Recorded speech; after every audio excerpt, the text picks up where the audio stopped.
everybody. Hello, welcome once again to vidIQ, educating you throughout your YouTube journey. And I am back with hosting duties. My name is Rob, and if you are here for the first time, then welcome to the future of YouTube education with myself, a collection of hosts. And what we do every single Tuesday is we invite you into our learning hall, and you get a little bit vulnerable. You share your channels and we critique them both positively and constructively negatively so that you can get the tips, tools, advice, and guidance, and more importantly, the motivation and inspiration to take your channel to the next level.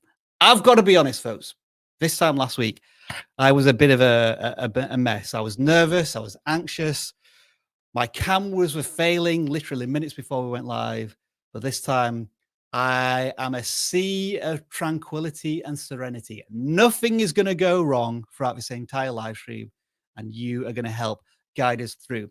We have noticed in a live stream now that you have these reactions with hearts and hundreds and party poppers, and I can see them popping up. So please press these things as vigorously and aggressively as possible, because who knows, they might improve our engagement and spread the reach of this live stream so that we can help fellow creators. As always, we could not do this live stream without a collection of experts, guides, orators, and just eyebrow-raising gaming magicians. Introducing, as always, my trusty wingman, comrade, YouTube auditor in arms. He's been hosting live streams exquisitely for the past 3 months in my absence. Hey, Dan, how are you doing? What's going on? Hey. I just want to say you sent me a message about 6 hours ago saying, I don't want to alarm you, Rob, but I've got a power cut. I might not be here. And then 3 minutes later, power was restored. But I'm glad in those preceding 5 hours, you've stayed hooked up to the grid. Yeah, I think it might have been a neighbor or something. I don't know what was happening, but it wasn't very long. So everything's good. All right. Well, I am delighted to have you as my co-host. But in the future, we may be kind of doing a swapping around and swapping hosting duties. Yeah, I'll talk to you about that a little bit later. Introducing next is a person that, of course, requires no introduction. I just give him the floor for 20 seconds, and by the end of it, you will be so pumped. You'll be ready to main event WrestleMania. Take it away, Viper. Woo! Yeah, I'm back. Last week, the man, the myth, the legend returned, and Viper was not here. But I had to make sure I'm here this week to welcome our boy Rob back into the fold. So I'm back here to talk to Rob, Dan, audit some channels. So let's see what we got. Awesome. Thank you for joining us, Viper. And it will be the three of us throughout this live stream. Also, another funny thing I've noticed since I got back, Dan, is whenever we go live, the YouTube live stream control center immediately tells us to start running ads, as if to say, hey, you're 10 seconds into this live stream. Let's get some ads out there. And I don't know if anyone else has noticed, but the ads have gone absolutely bonkers on YouTube recently. Like, I get ads every 2 minutes on the videos that I'm watching now. This is on my personal channels as well. Anytime you stream now, the first 2 minutes, it's like, hey, ads. You want to advertise? Hit the button. Yeah. I guess it's good for creators, but irritating for viewers. We're not going to play any ads just yet, but what we will play. Oh, thanks, Dan. Well, after the ad, we're going to play this 60-second, actually, it's a 45-second tutorial showing you how this live stream works if this is your first time here. Welcome to the vidIQ channel reviews live stream. Simply fill in the correct form in the video description and your channel will be considered for review during a live stream. Channel reviews are free, so no need to send us a super chat, and don't spam us in the live chat. We'll ignore it and you may be put in timeout. After the live stream, don't forget to download the vidIQ extension where you can get a custom channel audit, daily ideas, and an AI-powered video title generator. Link is in the description. If you submit your channel for review, expect the following. We are sharing nothing more than our knowledge, experience and passion as fellow creators. Thank you to all of our moderators who help us out on the live stream every week. You know who you are. Give us a like if you enjoy this live stream, subscribe if you love it, and share it with like-minded fellow creators. All right, let's get started. I'm still missing that old studio layout. I had the lighting and the setup perfectly, and I haven't quite got that to perfection yet in this new studio, but over time we'll get it right. I'm trying to remember what all of the housekeeping things were, Dan, that I used to mention. Like, you would promote vidIQ in lieu of spamming ads. You would just promote us. So download vidIQ, download vidIQ, download vidIQ. To that end, do not click the secret link in the description because it will not help you whatsoever. No. I cannot stress that enough. Do not press that link. Did that work? Did you hear that? It did. It did work. Also, if a QR code ever pops up, don't scan that either. Don't try and scan that either. Don't scan that. It's very pesky. We can't get rid of it. It just kind of comes and goes. I've not checked what it does, so please don't scan it. Super chats, as we mentioned, will not guarantee a channel audit in the slightest. But what we try to do is stack them up if you send them in. And sometimes people post questions, so we may try and tackle these a little later. So thank you, Little Lights, for the 10 Canadian dollars. We're not going to read that out now. We're going to wait, see if any more come in, and we'll try and address them all in like a 5 or 10 minute spurt, halfway into the live stream. And finally, we do have some rules and regulations in terms of channels. Yes, it's free for everybody to submit, but we do have a PG audience. So some channels aren't appropriate for auditing. And if we see that, then maybe we'll just have to move on and apologize. It's YouTube allows a broad audience, but we have to appreciate our audience. And so maybe the channel might not get audited, and we apologize for that in advance if that happens, but it rarely does. That's all my housekeeping out of the way. Anything from you, Dan? Anything from you, Viper? I think it's time to rock and roll. Right, let's rock and roll then. So what we're going to do is audit the first channel that's submitted through the forms that are in the description. You still have a chance to submit, and you may be randomly selected later on in the live stream. But we always like to reward people who are keeping an eye out for when these live streams go public. And so when they submit on the form, they get audited first. And the first channel we are looking at is Seeds Life. They have 264 subscribers. Channel banner doesn't really tell me much about what the channel is about, so I'm going to have to start looking at the thumbnails and the titles. And in order to do that, let's start with, Viper, like first impressions. I'm like in the first 5 to 10 seconds, I'm struggling to work out what this channel is about. Are you the same, or is it like just clicking instantly what's going on here? Well, looking at the top row of videos, it seems like they are focusing on helping you increase your mental focus. Okay. However, I don't know if that is the gist of the whole channel. Actually, yeah, it kind of looks like that is the gist of the whole channel from what I'm seeing here. I will tell you what I don't like, and it's in the banner, and it's you using cursive writing. Sometimes, depending on what font you use for your cursive writing, it cannot be. It'll be hard to read and understand. Although this is a little bit more simplistic, so you kind of lucked out here. But I would avoid using cursive in anything, whether that be thumbnails or the channel banner or anything like that, because it could be difficult to discern. So stay away from cursive. But yeah, other than that, it looks like you just started. So kudos to you for just starting your creative journey, and I hope you do well and continue to keep at it. It looks like from the thumbnails that I saw, the few that I saw, you're off to a good start with the thumbnail. So nice job. I thought this might be an interesting value proposition to add to the channel banner. Kind of gets you thinking. It's a bit cryptic and feels more communicative than Seeds Life. Dan, I'm going to pass it over to you for like general impressions on maybe thumbnails and titles. So I'm sensing like a self-improvement kind of vibe from this channel. It seems like it's about, just things to do better in life, like increasing your focus as an example up there at the top. And some of these videos have a lot of views. The one in the middle there, how to learn anything quickly. Yeah. That's kind of cool. My general critique for this channel, and that video is an outlier, so it kind of does mess up what I'm going to say a little bit, but it does feel like a lot of these videos are very, very generic. And I think if they were a little bit more focused in different ways themselves, it could lead to more views just across the board. So going off of how to learn anything quickly, maybe there's like a whole bunch of videos you can do about learning techniques, and depending on, are we talking to students? Are we talking to people who are like more middle age and they're trying to learn a new skill later in life? Like these are questions I'd be asking myself if I was this channel. Like, who is my audience? Who is the person I'm trying to cater to? And in all these videos, I'm not really seeing that. It just feels like I have a lot of self-improvement tips that are very broad, and I'm just going to kind of start throwing them at YouTube. You know what's also interesting about this channel video, Dan, is that it's an outlier in terms of thumbnails as well, because I think it's the only thumbnail that doesn't have any text on it whatsoever. And I was looking at the text on the thumbnails thinking the yellow and black style, it's easy to read, but is it the right vibe? Does it almost gives a sense of danger, like a warning. And I don't know if there's something subconscious there.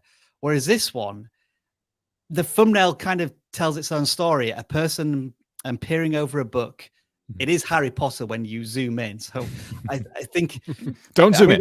Yeah, when he does zoom in, it's just like, somebody's learning something from a book. And I feel as if there's maybe more of a connection there in the thumbnail and the title. So maybe experimenting more with no text whatsoever on thumbnails, as it was clearly a good example of an outlier there.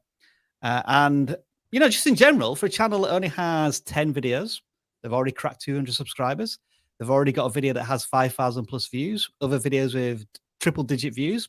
I'd say that's a fairly good start for a channel, especially in the crowded space of mental health and improving well-being and stuff. That's already a very crowded market.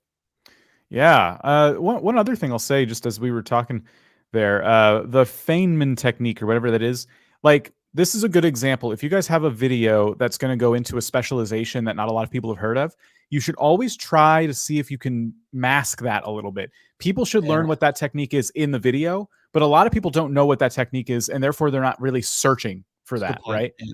So whenever, and this goes for a lot of, like, we've seen this with channels that kind of cover different things in the medical field, legal terms, things like that. You always want to be approachable from the perspective of somebody who doesn't know what this thing is. You're going to teach them what it is when they get into the video.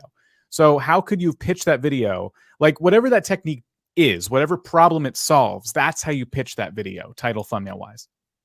Yeah. So it could be how to learn anything easily, one simple technique, and then a technique is revealed in the video itself. And that would mean that you could do something a bit more exciting with this text. It might be like read 2x faster. If that's what you learn from it. What do you learn from it? Sell the outcome of a thumbnail rather than the technique itself, because you're telling us a what there, and we don't know what the what is until we invest time into watching the video. So that's a really good point there, Dan. And thanks for pulling that one out. But plenty there for Seed's Life to dig into as they continue to develop their channel. But some very promising stuff from a channel that, as Viper noted here, is only 6 months old, and they haven't made that many videos yet. So the seeds of a very promising channel. Moving on. Yes, the puns have returned as well. Moving on to the first gaming channel that submitted this week, and they go by the name of Zaki Duel. They have 145 subscribers. And just as I'm glancing over this channel, I'm not entirely sure they are a video gaming channel, which is kind of what we mean when you submit on that channel, but we can understand why you may have submitted on that form. Looks like it's all to do with Yu-Gi-Oh card games, I think. Yeah.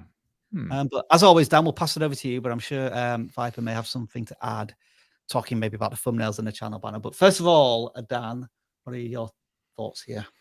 Yeah, so I'm noticing there's like a video down there with 20,000 views. The new structure deck is crazy. There's one before it with 4,000 views about a punk deck that's insane. So it already, I'm starting to see trends on this channel of like what videos are going to do better than others. And so when you talk about these different decks and maybe build outs, I don't know how this game works, but maybe there's different builds when you like craft up a deck. There's opportunities to, get some more views. Deck is, there you go. Like, excuse me, 3 videos right there with over 1,000 views. Yeah.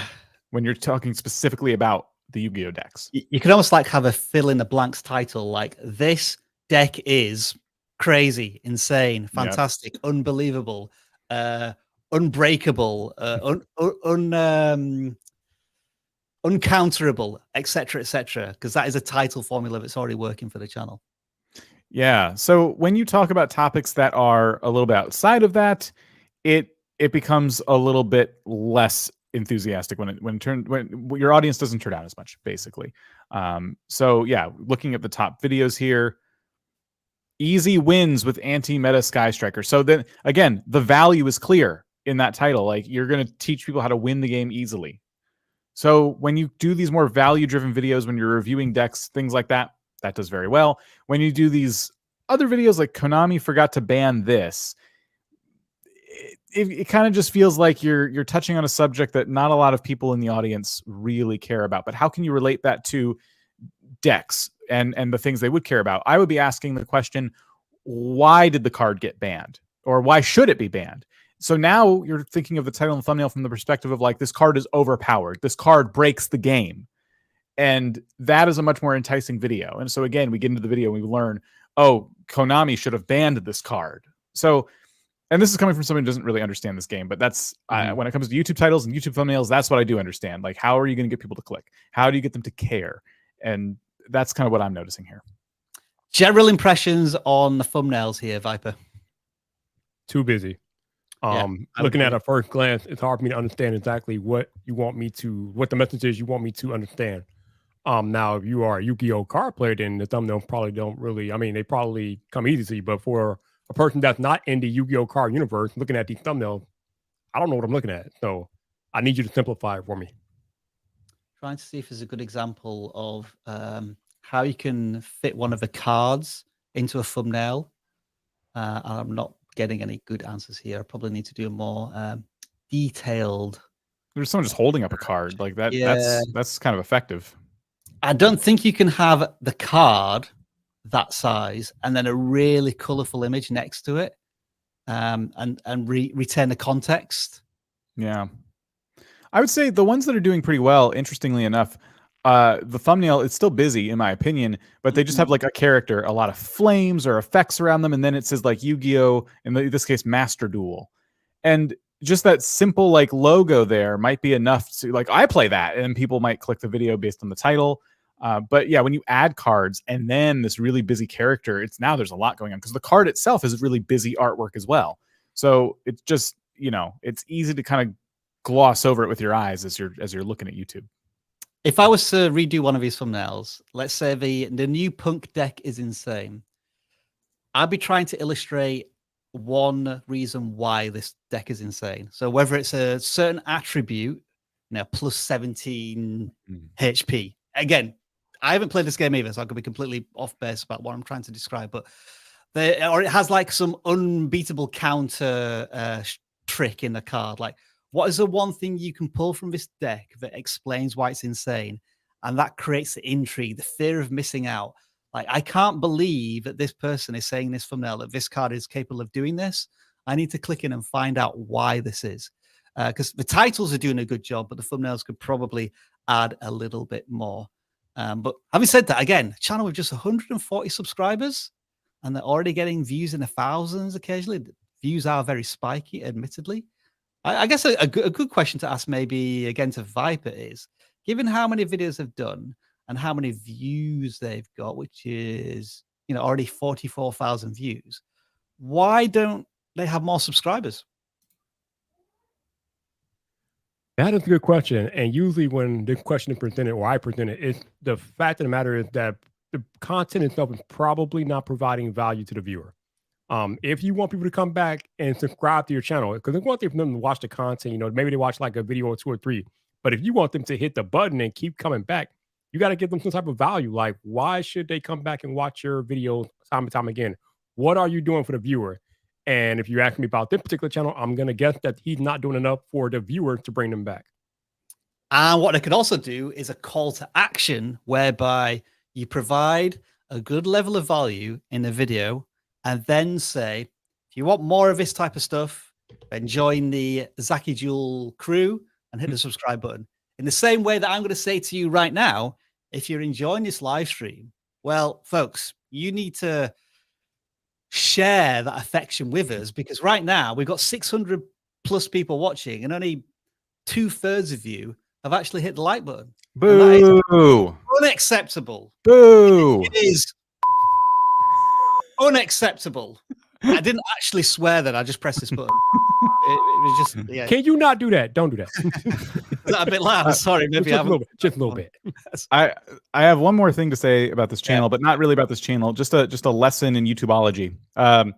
I posted a quiz not that long ago on our community tab, and I asked the simple question of, does the YouTube algorithm share channels that if they're small, basically? I forget how I worded the question. I was shocked, not super shocked, but kind of shocked at how many people still think that you have to reach a certain size before the YouTube algorithm will share your channel. It's not how it works. It's simply not how it works, because we were just looking at a channel with less than 200 subscribers and a video with almost 20,000 views. So keep in mind, it is super crucial that you understand it doesn't matter how big your channel is. If you're making videos for an audience, then your content can reach that audience. And this channel is demonstrating that. The people. Sorry, go ahead, Viper. Go ahead. I'm saying, I think a lot of, especially your newer creators, still don't understand that the algorithm is literally just a measurement of how the viewer is responding to your content. So it goes back to what I just said. If you're providing value, your content going to be watched more, and the algorithm will push it more to more people, because clearly people are finding value in the content. But if the content is not providing much value, then it's probably not going to get much traction. And just as a demonstration of encouraging your viewers to engage, I think once I said, can you like this live stream, about 120 people did so. So it does have an impact on your audience. But as we always encourage, don't ask them to do something first. Give them, your audience, a lot of value before you ask for a small give from them. Thank you for applauding me. I do appreciate that. All right, let's move on to the next channel that we're going to audit, and this channel is called Out and About Australia. The very first thing I'm going to mention is check your channel on a mobile phone, because it is going to slice and dice your channel name and your web address. I'm pretty certain it will probably chop it up about there and there. So you may want to just rejig that channel banner. Other than that, though, I've forgotten how to take them off. That's how you do it. Other than that, I've forgotten. There you go. Other than that, 3,000 subscribers. And the channel has a healthy number of views per video, like 1,000 views, 700 views, 2,500 views. Encouraging stuff. I want to start again with Viper here.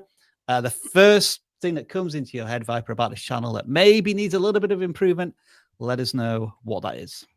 I am glad that you called on me first, because I'm looking at the channel name, Out and About Australia, and then I'm looking at the thumbnail. I do not get Out and About Australia from the thumbnail. When I think about Out and About, I think that you're out exploring Australia, doing content about the different things that Australia has to offer, whether it be different locales, landmarks, special places, or whatever.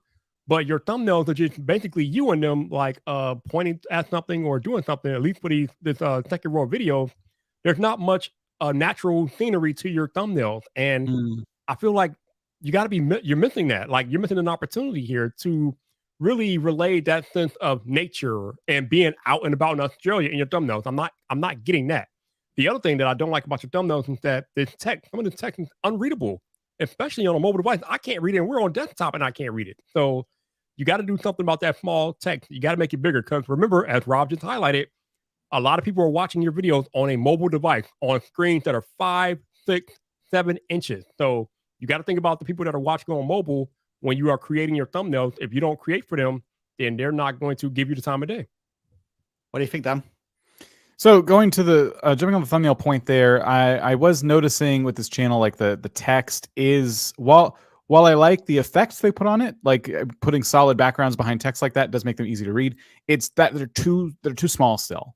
You know, at thumbnail size, we're looking at text that's just really, really tiny.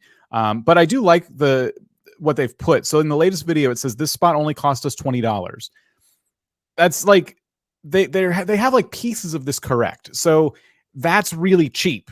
So that means people who are interested in like going to this particular area already have an incentive to click the video, because they're like, oh, what's that spot like? The problem is the visual we're getting doesn't match the text. So this spot costs $20, but then there is a child standing by some water. So we don't really get a good view of what the spot actually looks like. I assume you're not like camping in the ocean. Maybe it's a video about being on a boat. I don't know. But I think this would have called for a big aerial view of like a campsite or something like that. You know, not like the picture isn't matching the text. And so it's like things like that. Just always be thinking about what does the viewer need to know in the title and the thumbnail. They're not going to watch the video until the title and the thumbnail convinces them to. So what can I put here that's going to demonstrate the value I'm trying to convey to them? And that's kind of what's missing here for me in this latest video. But then it says Gum Bend Length, Central West NSW Weekend Camping. The title is also not doing a whole lot of favors here. And what I mean is you've kind of put the place that you're going and then the name of, I guess, the trip you're on. Maybe this is a series, Central West NSW Weekend Camping. It has this like generic vibe to it. So I would be putting the most interesting bit in the very front of the title. It's the first thing people see. Like, what happened on this trip? Why did you make this video? What are you trying to convey? Are you trying to give people destinations that are like affordable for them that they can visit themselves? Are you just trying to document things that you've been doing? Did you do some kind of like fishing challenge while you were out there? Like, I'm not getting a sense of what the video is about. The thumbnail is a bit disconnected. The text and the title is a bit disconnected. So that's what I'd be looking at. From what I can tell, based on the thumbnail pictures themselves, like this person seems to have some production experience. The pictures themselves are of a very high standard. You know, they know what they're doing in that sense. I think production quality of the videos is going to be very high when I click on these videos. So it's really just a marketing thing. I think if we were to click into one of these videos, I bet we'd be very impressed with the production value. I think Viper was onto something here about the positioning of their channel in terms of the website address, the channel banner, the channel name. Whether they've realized this or not, they've fallen into this market of reviewing products, vehicles, and the stuff revolving around traveling and being out and about in Australia, but not necessarily the adventure itself. And I think that's reflected in this latest video. It doesn't look to have performed anywhere near as well because it's more about a journey and a story. Whereas all of the stuff about reviewing and improving those potential journeys, these get thousands of views. So I don't know if a creator just needs to appreciate where their target audience is, perhaps in terms of the pitch of the channel. I'd agree with pretty much all what you've both said about the thumbnails. And something I've noticed here in some of the titles is I think when the creator suggests a problem in a title like this one, waking up to a flat lithium battery in safe mode, you know, you're being very explicit with the problem there. Whereas in this video, as Dan said, you're kind of being a bit more generic. You're just reviewing a mini LED flash. It would be nice to know what this problem solves, or why are you reviewing this? What problem did you have in your life that this fixed? So you're going away from the search suggested concept, and it's more into browse and suggested, where people are watching all of these videos about traveling and like what equipment they should buy for being out and about in Australia. And they get these thumbnails that like have problem solving in them, but they didn't necessarily find them through search. It was just because that was suggested to them because this is the type of videos they want to watch. That might be something just to consider a little bit, you know, titles of thumbnails. But again, having said all of this, the channel is very healthy, right? Isn't it? They're getting 1,000+ views in most videos. Some are going a little bit more viral. Like there's one here with 33,000 views, one here with 100,000 views. That's a little older. But you have these outliers that you may want to double down on. You know, maybe you can review this fridge now after 3 months. It's like, I know Viper, certainly in the tech world, people love to review iPhones after 3 months use. Oh yeah, to get like a second stab at the cherry, so to speak. And there could be opportunities here for this creator. Yeah, I think that there's an opportunity to continue doubling down on the tech reviews, side of this channel. It does kind of put into question though, like who's the audience? Was there a shift at some point, and did they want that shift? And it seems like they're doing a pretty good job with what they're currently doing. Because I think us relocating from the coast to the bush with a plan of earning big dollars, so we'd have to work 12-hour shift work. That's like a really interesting story in itself, but the channel doesn't feel like that. It feels very much like a review channel at the moment, which is fine. You know, you can certainly build a business out of that. Oh yeah. You just have to appreciate where the audience is for that type of thing. But really encouraging stuff. I think hopefully you're taking our criticism on board very constructively, because you're already doing a lot of right things. And as Dan says, I mean, I was just hovering over the thumbnails to get a little idea of what they're shooting, and they're all in, Dan, aren't they? It's very much run and gun, raw, like almost like POV shooting. Like it's not a static view, and I think that will very much resonate with the type of audience that you're trying to appeal to. So there's plenty of positives here. And experimenting a little bit with shorts as well. Yeah. Maybe they could do a few more of them. Hey, Rob, Dan, you mind if I have a moment? What's that? Sorry? You mind if I have a moment here real quick? All right, then. Take the floor. Yeah. So we come to you guys every week to try to help you guys be better creators and try to help you understand the nuances of how YouTube works. What I will tell you is that you don't want to judge a channel based off of what you see on the outside. When we audit these channels, it's because they submit their channels to be audited. So we try to give them the best advice that we can, given our experience. Now, you guys, you see us here every week, but you don't know our total experience. And I see some of you guys questioning, well, why Viper here? Or we can't find Dan's channel and all this stuff. Dude, I've been on YouTube 5 years and I have 3 YouTube channels. So there's a lot more than what you see on the surface. And even before I was a creator, I was watching YouTube for over a decade. So even if you don't think I have the creator credentials to be here, I more than have the viewer credentials to be here. Okay, I've been watching YouTube for a long time, so I can give you my critique as a viewer, because a lot of viewers, you know, they have similar tendencies and patterns and how they watch content and how they view content. So when I'm on here, when I'm on these live streams, I'm giving you things I'm not even giving you from a Viper the creator perspective. I'm giving it to you from a viewer perspective. As I'll tell you guys every time I'm here, you can take what I say and agree with it and rock with it, or you don't have to agree and you don't have to do anything, or you can just ignore me. But I'm telling you, from a viewer perspective, a person that's been watching YouTube for probably 13, 14 years now, some things just do not change. So you can take that advice and do with it what you will. Thank you, Rob. You are more than welcome, Viper. Yeah, I always like to describe us, I know I said experts earlier on, but I hate using that term. I always try to describe us as passionate educators with views, experience, and advice to share.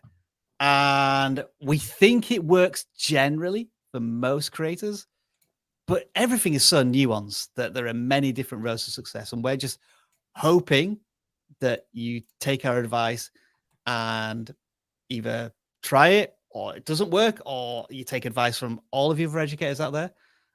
We just all want to see you succeed. That's it. Along with this guy who succeeded first of all, Viper. Yeah. In a little competition you run on Twitter. Indeed. Is it Thursday? Tell us a little bit more about that. Yeah, so every other Thursday, I do a thumbnail contest on Twitter. I let you guys vote who has the best thumbnail. So last week, Canadian guy had the best thumbnail by a mile. Like, he got more likes than I've ever seen in the contest. So he asked for a channel audit. So we are going to audit his channel right now. All right. So a channel after my own heart, Canadian guy. Hey. Canada. Canada. I'm going to reminisce about Vancouver and Canada for 90 seconds while Dan, you talk about this gaming channel. Okay. Beautiful thumbnails. Okay. I'll see you all in a moment. So Crash Bandicoot, one of my all-time favorites, Spyro. So I would assume we're covering games related to like PlayStation. These games have a very similar audience. I played both of these back to back growing up, so this is really cool to see. Thousands of views in this channel. I think for this channel, I'm just going to point to how good they're doing in terms of their thumbnails. They did win a thumbnail competition on Twitter, after all.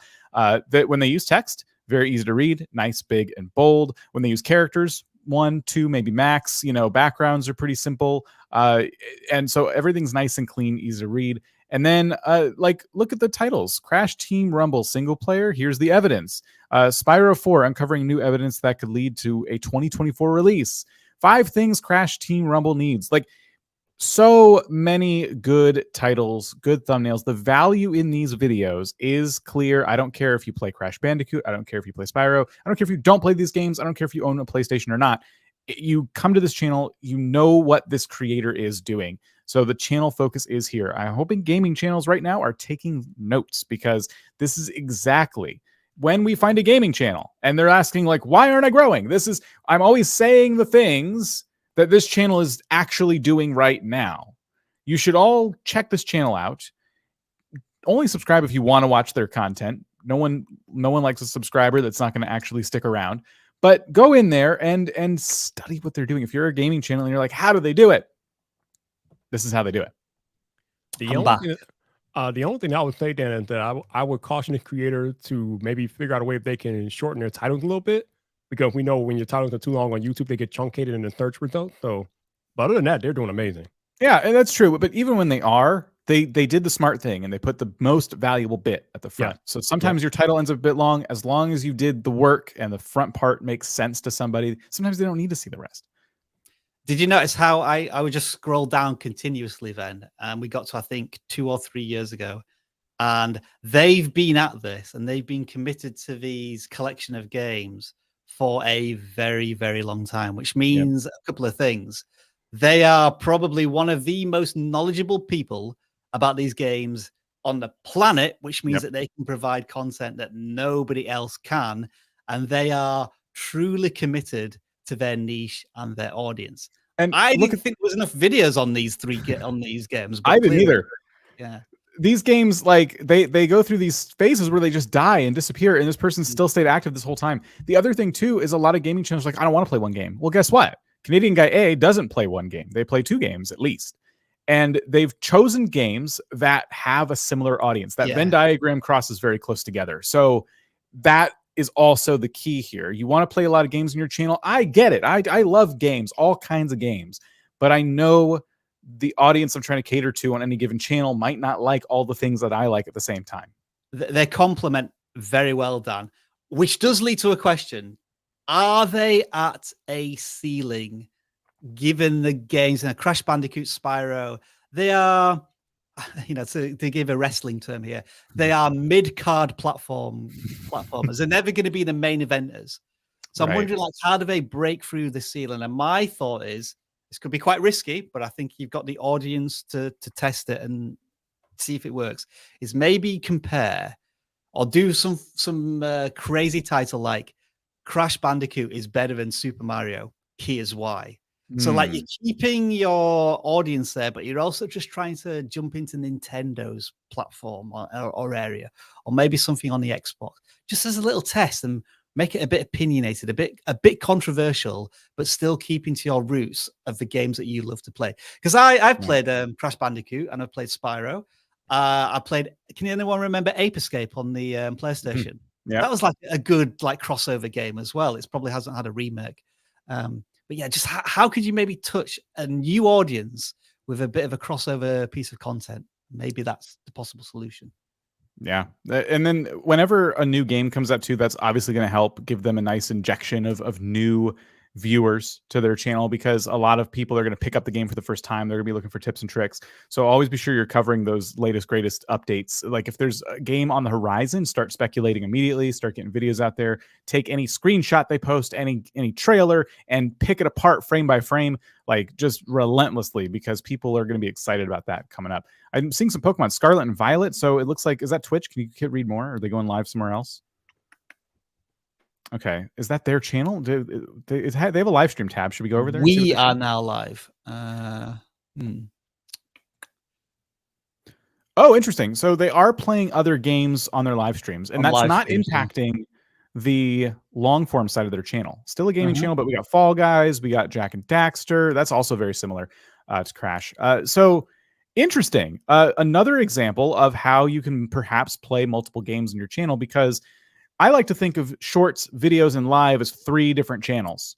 And it's good when there's some crossover. It's good when they relate to each other, and they should relate to each other. And I think the closer, the better. Because if you want people to come from your long form videos to your live streams, you're probably want to live stream from Crash. But seeing the numbers there, I bet you they get 100 to 200 concurrent viewers every single stream, and they get to play all sorts of games. So they're scratching all the itches. They're doing such a great job. With the exception of shorts, that is an itch they haven't tackled yet. I meant their own niches. They might not like shorts, Oh, but okay. yes, they should probably do some shorts. There's probably potential to turn some of your long form content into shorts. It's still a bit of a risk. Live stream moments. Yeah, live stream moments. Again, because we don't know when he were published. I'm guessing he maybe tested these a year or plus ago. But I'd love to see you convert maybe some of these into shorts just as an experiment. There's a tool. I don't know if you know about this, Rob. I should probably learn the name of it. So you know of Harris Heller, Senpai Gaming. He's in part behind this tool. There's a tool you can download for free for OBS. And what it does is while you're live, it's like a replay buffer, you know, but replay buffers, the problem with those is they capture the screen as it is in front of you. This is a separate replay buffer. You get to arrange a screen in a 9:16 vertical window. So everything you're doing is being mimicked on already a properly cropped phone-shaped screen. And when you hit the button, it captures the last however long, 3 minutes, 5 minutes, whatever you want. And then from there, you can chop it up how you need and put it right on shorts. So already a tool to make your editing 10 times faster if you're looking to take live stream clips and funny moments and turn those into bingeable shorts. Boom. There you are. So a good all-round audit there in terms of there's a lot to praise about this channel. And then we're starting to think, what is the next step for them to get up to 100,000 subscribers, and missed opportunities in terms of they haven't done any shorts yet. And Dan, it was Harris Heller, right? What's his? I'm pulling up right now. Senpai Gaming, is that his channel? Senpai Gaming. Senpai Gaming. I'm gonna pull up the link to this thing. It's called Okay, hold on. I'm just gonna give you the link here in private chat. Yep. Sure thing. I have it here. I don't know how to pronounce it, but yes, everyone should look at this. All right, I'm just bringing it over. Oh, no. Let's try that. There we go. So this is the plugin. I do believe there's a paid version, but I think there's also a free version, and that's that right there in the middle. If you scroll back up, is what I was talking about.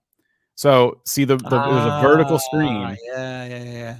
So you can arrange that however you want while you're streaming. And then so the webcam at the top, the game at the bottom, or vice versa, and boom, hit one button. Now you have a clip that you can put on TikTok, Shorts, wherever you want. Hashtag not sponsored, not affiliated. Nope, just a tool for creators that I think is going to be very beneficial if you're thinking about shorts.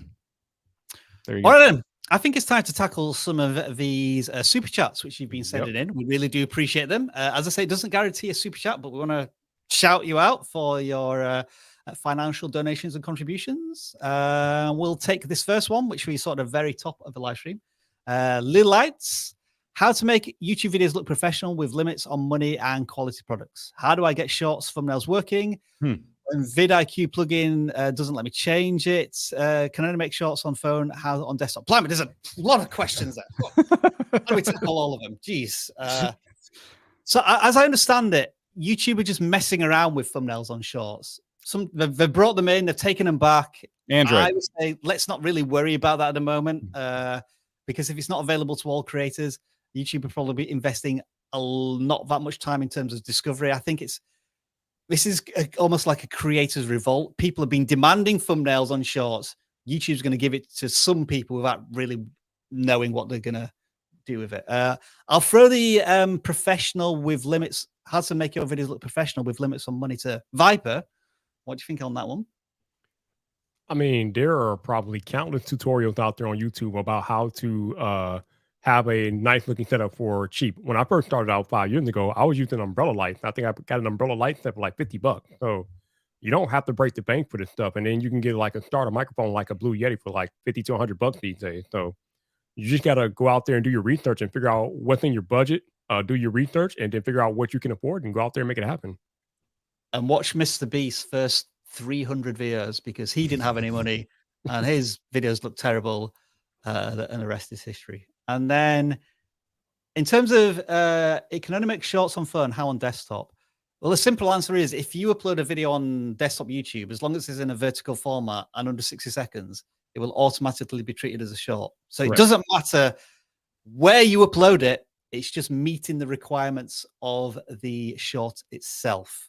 Now, one thing in that.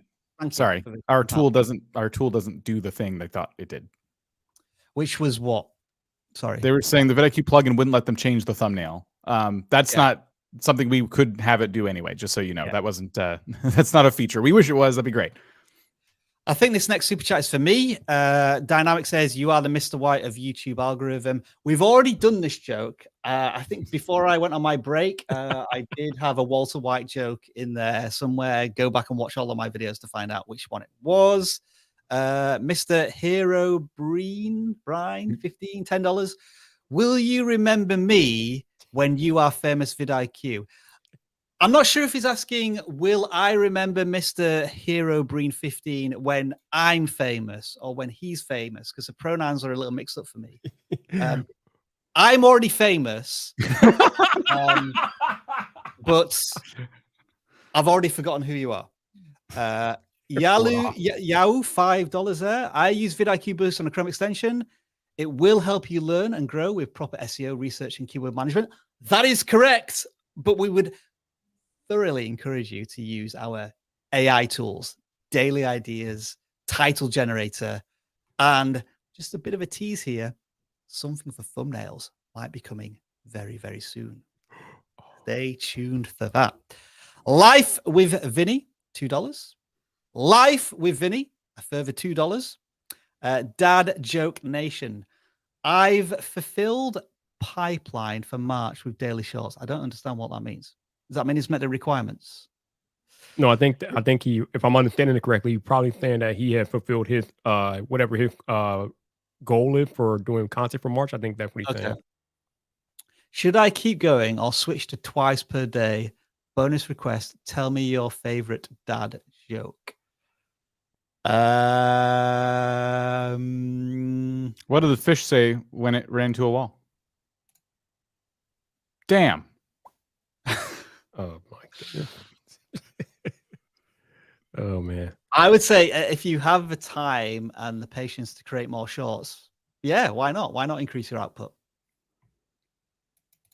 But don't burn yourself out. Like if you feel as if you need a break or a break is coming up, maybe stagger them as well. So like batch create some now, but like still publish at the same output so that you can take a break if you want to. Philo Rogue. I've started live streaming, but I find my energy fading as the stream goes on. We know how you feel. I'm there already, and we're 47 minutes in. How do you guys keep your energy up? It's a good question. Good question. Yeah. Giant coffee. Yeah, beverages. Make sure you have a beverage because your throat I can't even talk right now. But when you're live streaming, your throat can get dry pretty quickly if you're talking a lot. So make sure you have a water or whatever your drink of choice is. Make sure you have your beverage on deck. And the other thing that can make your live streaming life a little easier is have an outline of what you want to talk about. A lot of people feel like, I think they feel like the idea they just turn on the camera and go live and just wing it. You don't have to do that. You can, like we talk about scripting videos, you can script a live stream kind of. Just have a plan of what you want to talk about, have an outline, a bunch of bullet points of what you want to discuss, and that should make your live streaming life a little easier. Yeah, you may not realize this, but there is a loose, and I stress the word loose, outline to this live stream. We do have a bit of a system. You know, it goes from the beginning to middle to the end to the claw in that order. Another way of maybe tackling this energy issue is maybe you should live stream more often, but for a shorter amount of time. So like you'll live stream for 30 minutes, but you'll do it twice a week instead of once a week for 2 hours. See how that impacts your live streams. And let's move on to the next one. All-Star Gaming. Is it All-Star? Yeah, it's just got some numbers in there. So I made a second channel for my food and drink reviews to keep my gaming separate. Fantastic idea. Well done. It's very unlikely that the same people are interested in your cooking as they are gaming, unless you're playing Overcooked or something like that. That Goff Farmer. That sounds like a fascinating channel, I'm not going to lie. Working on convincing my husband on joining vidIQ Max. Have any more info on how it can help our growth? Thank you for all of your work. It helps. Okay, so we're going to try and convince the Goff Farmer's husband to sign up for vidIQ Max. Right. So what do we say? Who's going first? So having a private Discord that is full of people who are also paying to be there is way more valuable than you would think, because every single person in there is dead serious about not their channel, their business. They want to make YouTube their full-time job, or they have other ambitions where they, video making, it's a hobby, but it's one they take super serious. So the people in there are dead serious, which is hugely helpful. And not to mention the coaches that are in there are accessible for a lot of the time. So when you have questions, you're not only tapping into a whole bunch of people who are also in the program and learning a lot, but you also have these coaches that are there that can answer your questions as well, which is super helpful. And then finally, every single couple of weeks, it gets more valuable, but stays the same price because there's yet another show that they did where they maybe brought on a guest or talked about a specific topic, and it just sits there. It sits there and you can watch it after it's done being live, which is very, very helpful. So every couple of weeks that goes by, even more value. I want to. I was going to say Dan stole and Oliver reasons why, but you're right. You got another one, Viper. I want to hop on what Dan said about the people in there paying to be there. I want you all to think about something. Think about something that you have access to for free, like every day or every week of your life.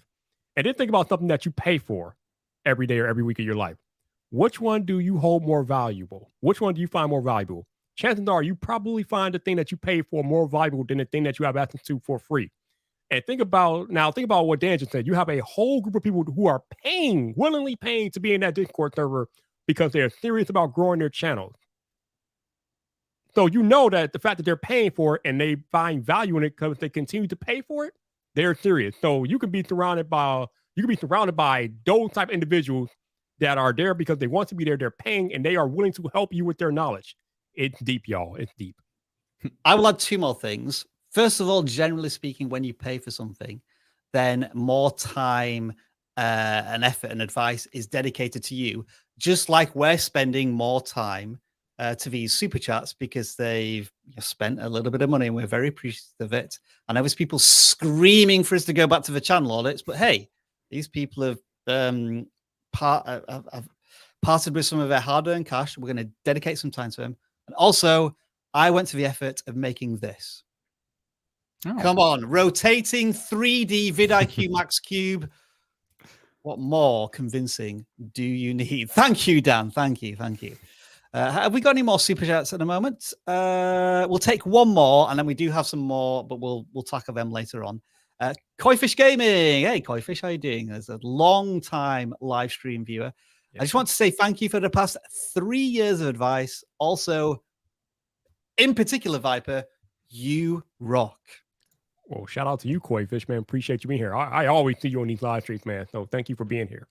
I've got a question as well for you, Viper. When are you returning to WWE? Because you've been injured for like almost an entire year now. When are you gonna tag back up with that guy's name who's what's it called?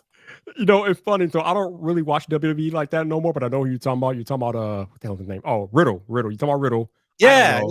And I don't know when Randy Orton come back. I heard he's been out for ages. Yeah. I think he's having back issues, so that's why he's been out for as long as he's been out. But hopefully he'll be back for WrestleMania. Hopefully. All right, let's audit some channels, shall we? I need to press that button, and then Dan, if you can just unstar all of the ones I looked at. So we got up to Koifish Gaming of the chats. Thank you, and then we'll take a look at Yahemchek. I think the name is new videos every Tuesday and Thursday. So again, Viper, I'm going to throw it over to you. First impressions. Can you work out what this channel is about in 10 seconds? Pokemon. Just by looking at the title. Yeah. Now, here's the thing, though. Here's the thing. I had to look at the title to find out what the channel's about. The thumbnails are not doing it for me. So we need to work on thumbnails first and foremost. Mm-hmm. The other thing is, here's a little tip for you all. And again, as I said earlier, take it or leave it. But don't put your schedule in your banner because you may not be able to live up to that schedule. So you don't want your audience calling you out if you miss a Tuesday or Thursday. So just don't set yourself up for failure like that. Just don't do that. Don't put your schedule in the banner.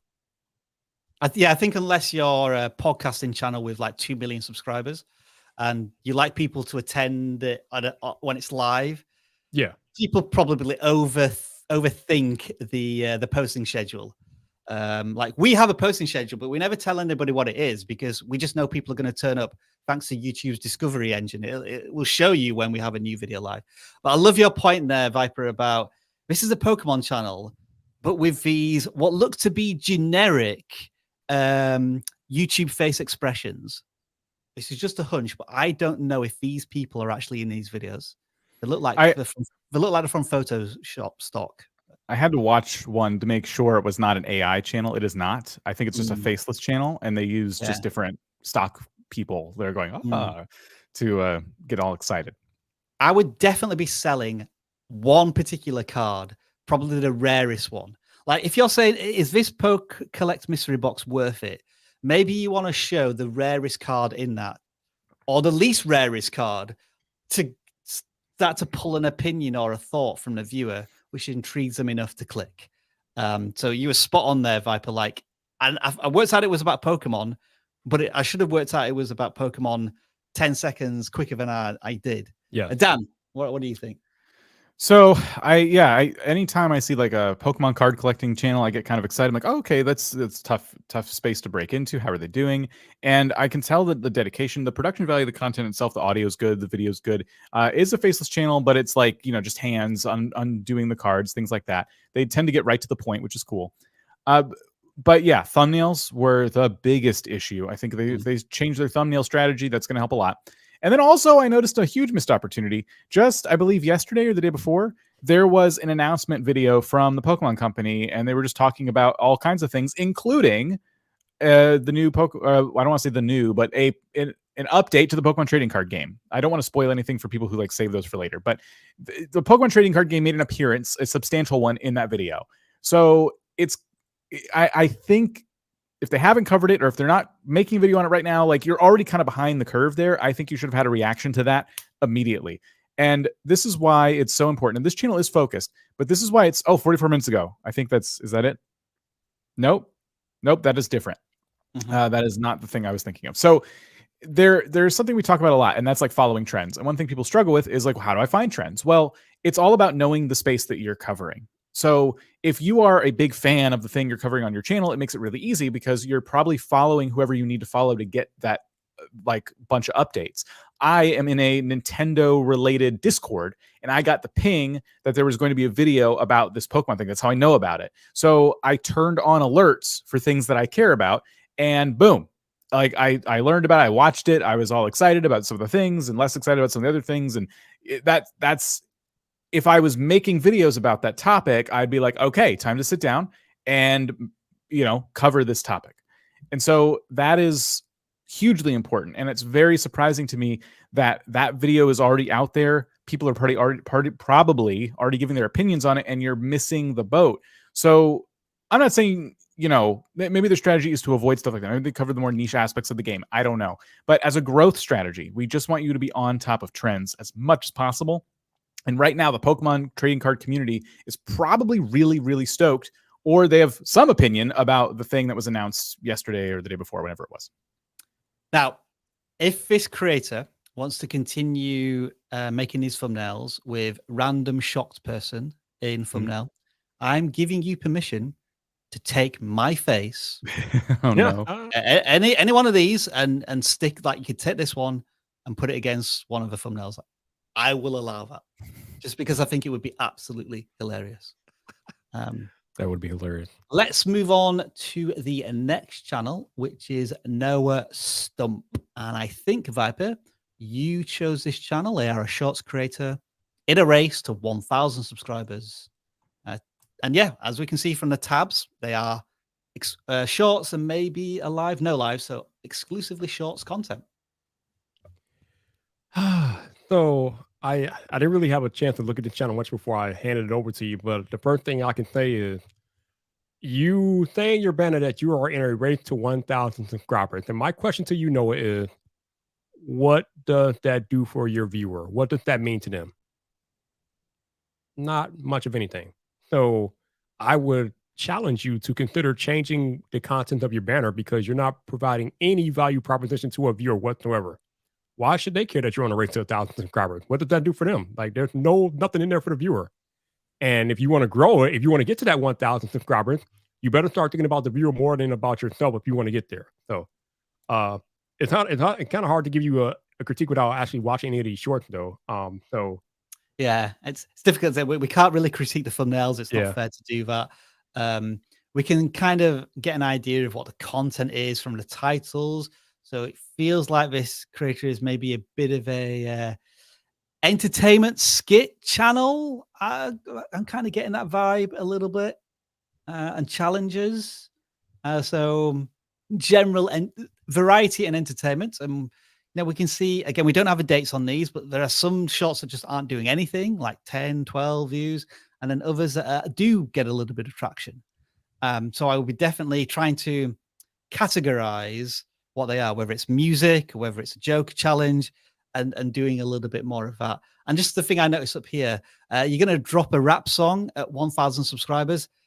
I've got to be honest, I don't think, as kind of Viper was intimating here, I don't think you have the clout to hold stuff back from your audience. Yeah, I would drop it now to try and build up that, if you think that's a big flagship piece of content, let's get it out there. But I don't know, I could be wrong. The channel banner could be out of date.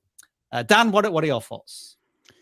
So you guys covered a lot of good stuff there. I'm going to say that when it comes to YouTube Shorts, and we can't really talk about titles, thumbnails, people are finding these as they're scrolling through the Shorts feed primarily. There'll be a little bit of time where they're sitting on the front page on the shelf, but for the most part, people find these swiping around. So yes, this is what you do. Look at your best ones and try and determine what it was about them that got people to click in the first place, got people to stop swiping in the first place. Because that's the kind of content you want to keep making more of. That's like the first sign, is like when you have shorts that did take off, what were they like? But more importantly, I think it's also going to help to just continue to try to improve any way you can. The production value, for example, I think the lighting's fine. The audio, you're probably close enough with your phone, it's probably fine. But your hand is like shaking.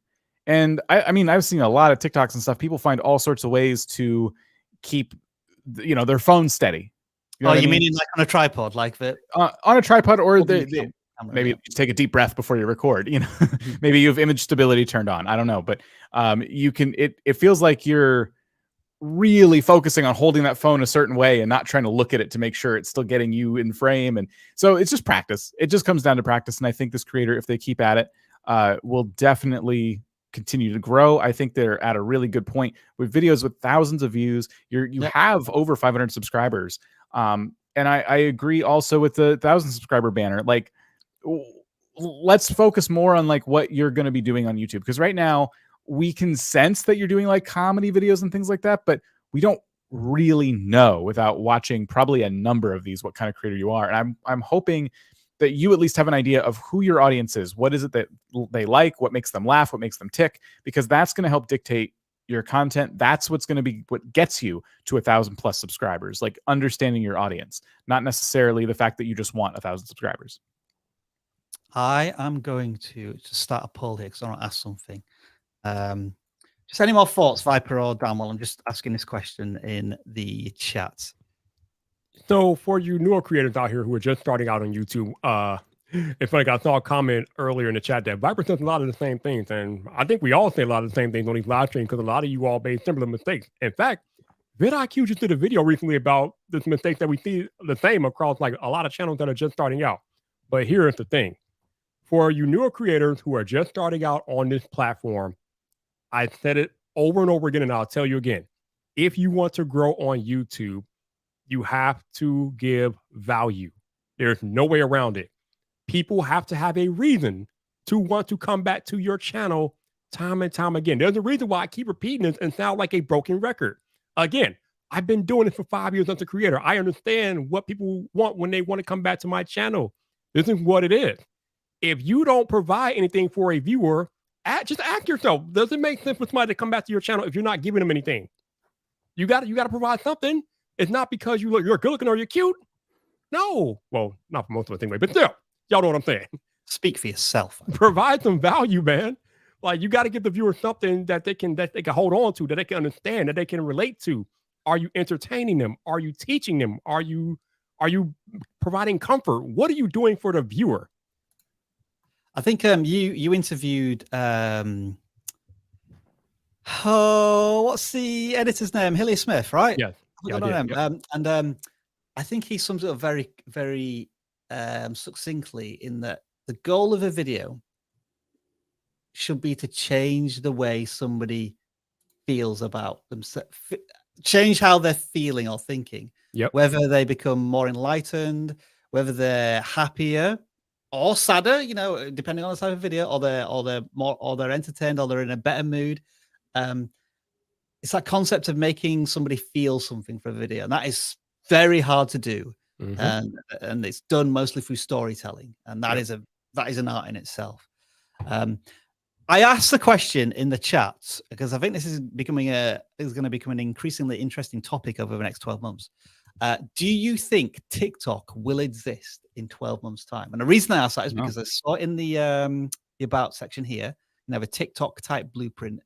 But I'm seeing more and more news stories, especially on the BBC, that, and I think you mentioned this, Viper, the state of Michigan has banned TikTok from government phones. Right. I think the Canadian government has now banned TikTok from government devices.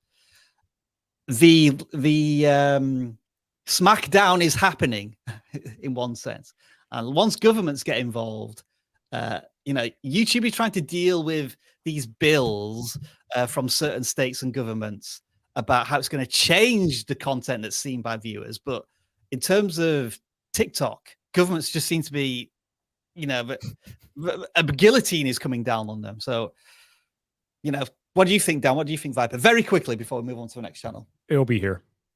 You reckon it'll still be here? Okay. Yes. I have a feeling it could survive with some changes, but I think also some convincing too. Maybe it'll get sold, you know, like that's what Donald Trump wanted to happen a couple of years ago. We'll see. But YouTube is ready to step in, and you can already make money off shorts. But more on that on videos soon. Next channel, always be Hoppy. I like the channel name of this one, and rabbits are cute. And so I thought, let's take a look at this one. Dan, I know you like cuddly stuff. You have a cat that wanders in and out of shot all the time. It's very annoying because he's not contracted to do that. And we're certainly never going to pay your cat to do that. But rabbits, how can rabbits succeed on YouTube with this channel? Well, they could stay on the floor for one. That'll be helpful to the creator. Other than that, yeah, this is already very, very helpful because look at this. I mean, their thumbnails are nice and clear. You're leading with adorable animal, which is always what we want to see. And then the titles are simple. So the latest one, a bunny can find lots to do around the home. And then you have a couple examples of your rabbit getting into all kinds of trouble. Isn't it key that they've just done 2 examples of it? They've not tried to go overboard. They're just 2 examples, like playing temping bowling and like hunting around in a cupboard. If they'd done like 5 or 6, then the thumbnail would have lost all of its context.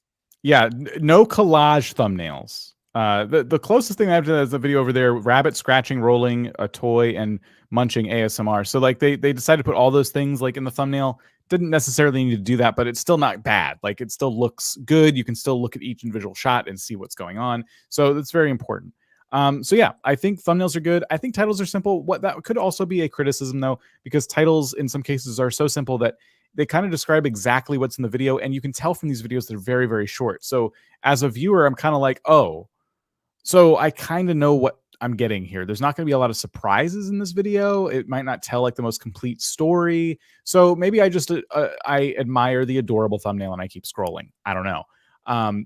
If you look at other pet channels, you'll see that they get their animals into all kinds of like fun activities.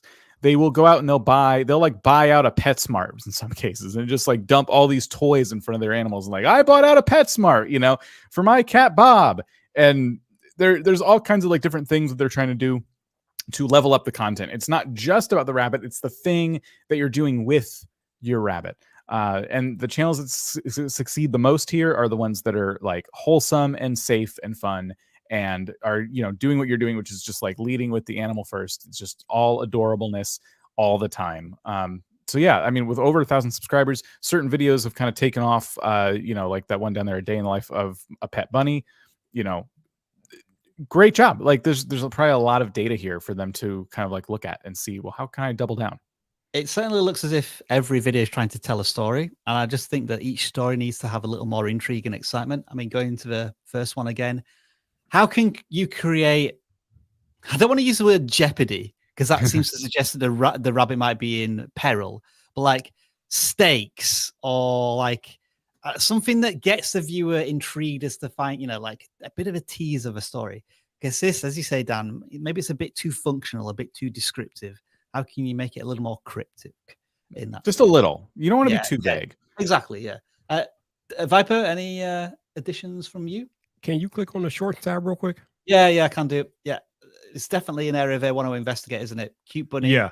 15 seconds. Okay, so short. they are. Okay, that could be my advice. You need to look into short because you're making short videos. You might as well just turn them into short because for those of y'all who've been sleeping on the rock for a while, YouTube is heavily pushing short. So if your content is going to be less than a minute anyway, you might as well just make it a short video, make it vertical, and then put it out there and let YouTube do its magic.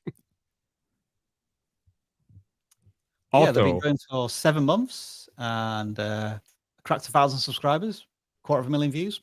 Progress is good there. Sorry, Viper.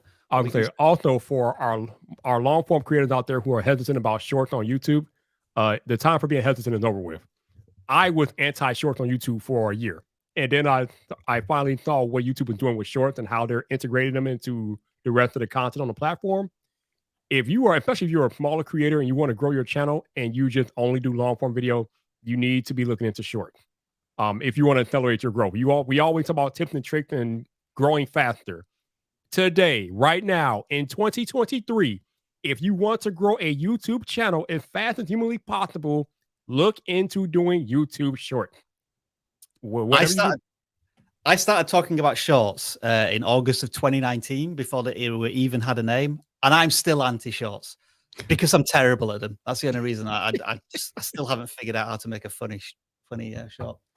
I always try to remind people that there are viewers on YouTube, and especially now because YouTube has done a good job of trying to get some TikTok viewers. There's viewers on YouTube that don't really pay too much attention to long form videos, just like some of you might not pay attention to shorts. And so there are these viewers out there that don't know who you are, but you could probably fit some of your content into that vertical under 60-second frame, and you can get those viewers. They may never be your long form viewers, but wouldn't you rather have the views? Wouldn't you rather have that side of YouTube also growing as part of your community than not have it? Sorry, Dan. I thought you were going to. I thought we were going to carry on talking for another 5 seconds. We've been on it for like 20 minutes on shorts, so I just wanted to wrap up with that. Okay. Did you know that we try to archive now every single channel that we audit, at least since the beginning of 2023? I want to say a huge thank you to Victoria, who is managing this document.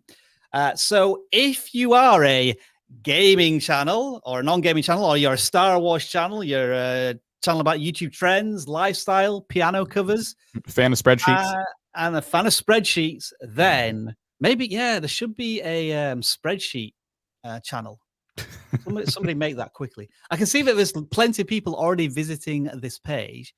But yeah, if you feel as if you want to continue your auditing education after the end of this live stream, then we've got them all listed here. And what you can do is if you click into these links, and then go into the description of a live stream, you can get a breakdown of all of the channels that were audited during that live stream as well. So again, I want to say a huge shout out to Victoria for managing this document. I would not be able to do any of this without the help of her, our moderators, and of course, Dan and Viper, who are with me live and are about to experience the greatest thing on YouTube.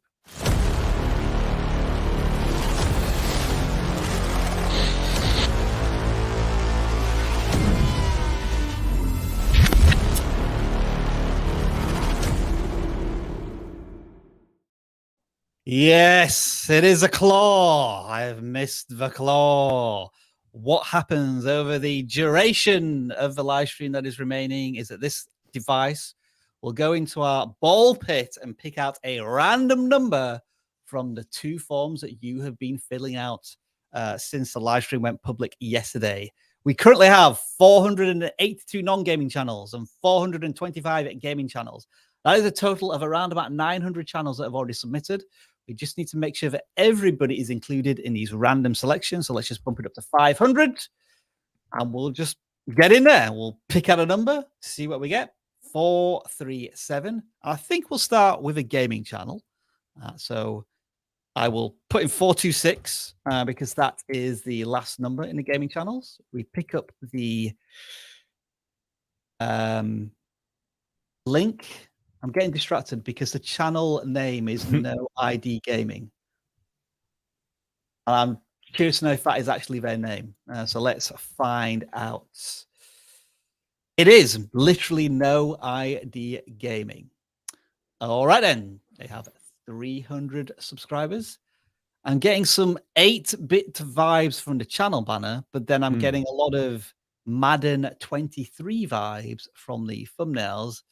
And my simple question to you is, why are you covering Madden 23 now as the Super Bowl is behind us? We're into the close season. There ain't going to be much going on American football-wise. It does look like their game of choice is going to be maybe a Madden game or something like that. Yeah. So there's a lot of places we can start here, isn't there? Oh, yeah. Yeah. The big problem here is that why would I watch? Like, what's kind of, I'm just going to play Madden is kind of what I'm getting the sense of. And these are short videos. These games can be very long. So I think they're probably edited down quite a bit. So it makes me feel like there's probably a purpose to these videos, is if you're going to spend that much time editing them down. But I'm kind of wondering still, like, well, that's not being reflected in the title or the thumbnail, thumbnail wallpaper with just like, oh, this team versus this team, this team versus this team. Like, how I could set this up if I had Madden, I could just kind of play the game and have a similar experience. Yeah. So where, for the viewers who enjoy this game, like, where's that extra bit of value? What are the people who are at the top of their Madden game? Excuse the pun. What are they doing, and how are they doing it, and how many views do they have? Because you should be modeling this kind of like after them. They've paved the way for you. There's probably an audience for this content. And I feel like you're trying to go against the grain. I'm just going to like pump out a whole like series of football episodes. And they did say they were a Let's Play channel on the forum. So kind of like, okay, so it's just like, we're just going to play the game together. But like, there's got to be more to it. Like the bar on YouTube has been raised so high. So Let's Play channels in particular, like, have to really bring it. And I get the sense from the thumbnails and the titles here that this channel isn't really bringing it. I feel like they're on autopilot. Yeah. Anything to add there, Viper, or has Dan nailed it? Oh, yeah. This channel is definitely an autopilot. Like, where's the effort, man? Like, all these thumbnails look exactly the same to me. Like, what is really going on? And then the title, like, such and such versus such and such, Madden 23. I mean, I'm all about putting the game title in the game, the name of the game in the title, but week 12 versus, like, what is going on here? I mean, it would be one thing, like, with your, no, never mind. You're right. Never mind. You are doing a franchise. It look like you're playing a franchise, so I think that's why you got the Viking person, whatever team you're going to get. But yeah, like Dan said, like he said the thing I've been saying earlier. Why would somebody watch this? Like, what value does this provide to viewers? Are you going to show them what type of plays work best in given situations in Madden? Are you showing them what the best teams in Madden are? Like, why would anybody watch this? And from the titles and thumbnails, you are providing zero value proposition for a viewer. So, and it's reflected in your view. So you need to figure out how you can make this content more valuable and desirable for fans of Madden, because there's a lot of them out there. The key question here, isn't it, from the viewer's point of view, why? Literally. Why should I watch this video? We have the what. You're playing Madden. This team is playing this team, and it's a certain week in the season. But why, as a viewer, should I care? Is there a big injury, or is there a last-minute field goal that determines the game? Or is it like an unbelievable result or play that I will see in this game? And as you say, Dan, I think you used a brilliant word there.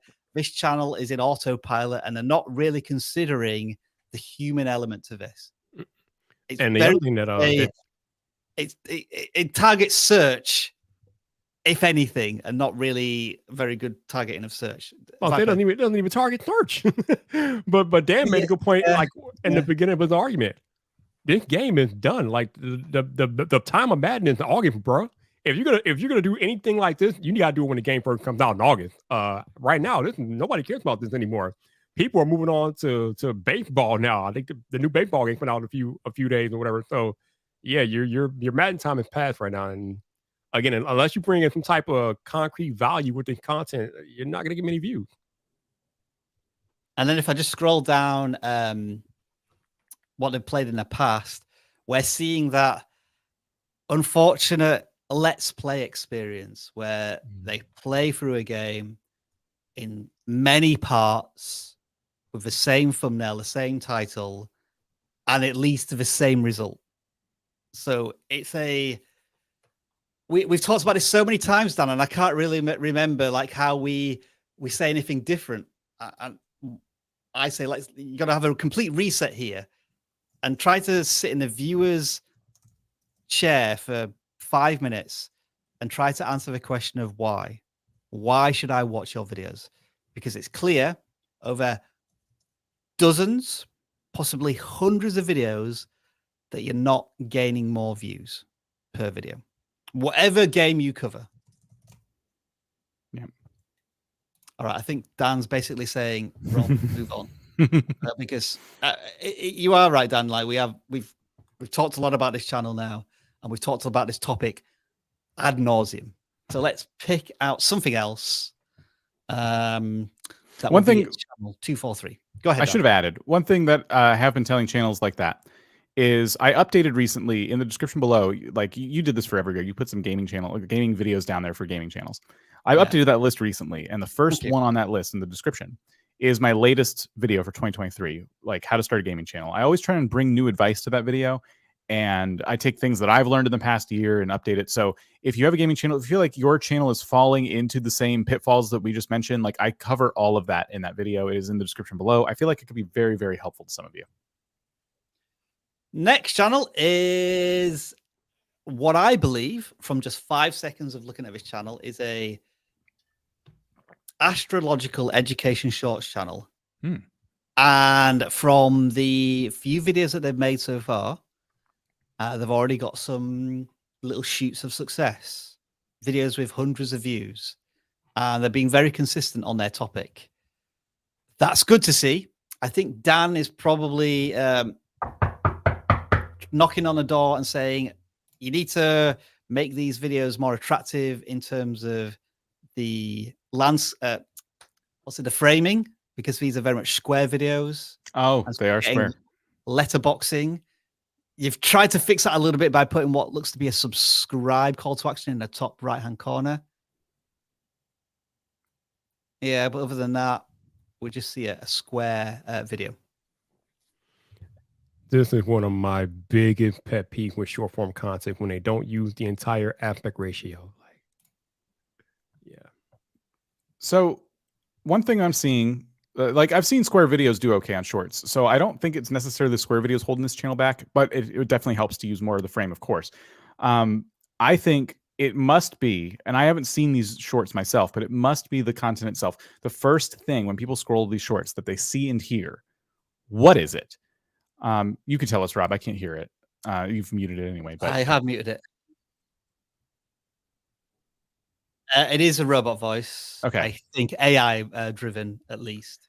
One thing that could help a lot, because there's some fantastic AI voices now. Like we're in a new age of AI. But that aside, imagine if someone was giving you cool facts, like space facts and stuff, and it was an AI voice. Did you know that black holes, blah, blah, blah. Like you're probably going to keep swiping away from that. But imagine somebody who's really excited about and passionate about it and going, did you know this about black holes? Black holes, blah, blah, blah. And they blah, blah, blah. And they suck everything up in their path and everybody dies. Like that's more interesting. Like edutainment is a word for a reason, right? Like I think that if people are scrolling and you're just like loud and proud talking about the thing you want to talk about with shorts, I don't care what you're making shorts about. You can make that more interesting. Like bring your energy to it. And like, what excites you about this so much? You're making all these shorts about it. Like what excites you about it? And how can you convey that excitement to an audience that hasn't seen your content before and YouTube served it to them as a test? Like, we'll try this space stuff for this guy. Like get them to stop scrolling. How can you do it? Hey, Rob. Yes. Can you do me a favor? Yes. In your absence, me and Dan talked a lot about AI voices and how we feel about them, but I would love to hear your thoughts on the use of AI voices. I personally speaking, and I just immediately switch off as soon as I hear an AI voice. unless it's done for entertainment or ironic reasons. But I am not probably the target audience because I very rarely watch short form content, which is probably why I'm not very good at it. I think it does have a place, and AI is getting better.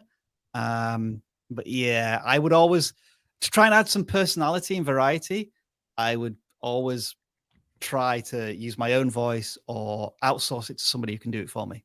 Okay. Fair enough. Thank you. But I appreciate that not everybody feels confident behind the microphone or has the tools to do it. But you know, usually when we do a poll as well, people prefer that human connection. And it's a product of TikTok. And how well does that translate over to YouTube? And there is that question, like YouTube has been slamming down on faceless channels that look as if they're manufactured, so to speak. I'm getting distracted now. What are we looking at? Just koi fish being funny. Yeah. I was scrolling through the comments and just seeing like people, and they're discussed with AI voices. I'll tell you what, though, pretty soon you're not going to know the difference. Like they are getting that good. True, very true. Yeah, I was rambling anyway. Then I don't know what topic point I was trying to make. Hang on, that is, look at that. I just picked channel 426, and that was the last gaming channel number I picked. That is freaky. Right. Okay. Well, I can't have a second audit, so we'll choose channel 421. Okay, Claw. All right. Claw's retired. I guess this is a stand-in Claw. Yanni. Right. So what does Yanni have to... Yanni with a 4 have to offer us?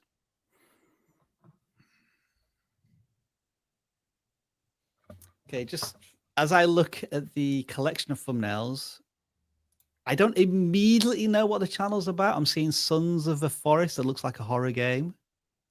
All right, it's like a survival game or something. Agent 47, though. Is that a prop from the video game?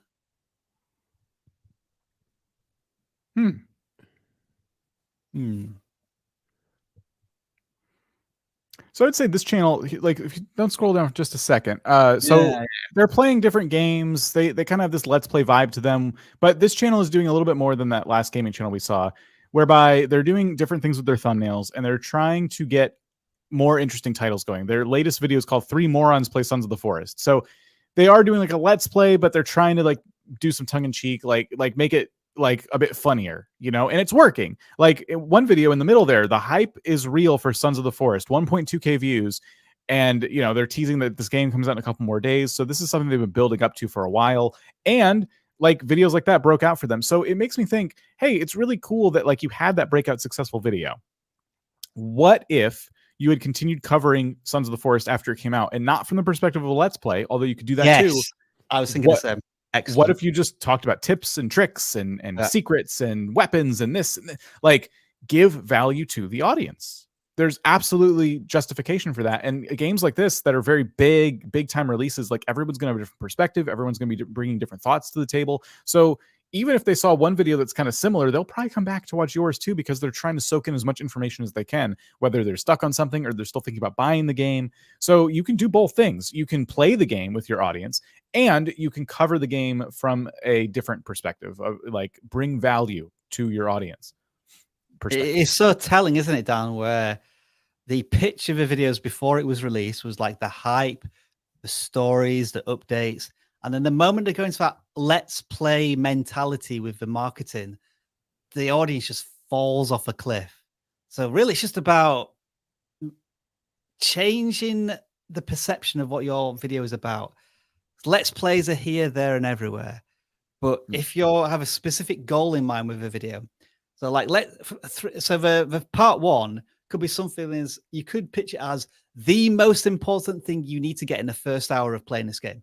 All right, the title needs to be a bit more succinct than that, but that's how you could pitch it, rather than I'm playing Sons of Forest Part 1, because it's a boring generic title and the thumbnail doesn't add anything to it either.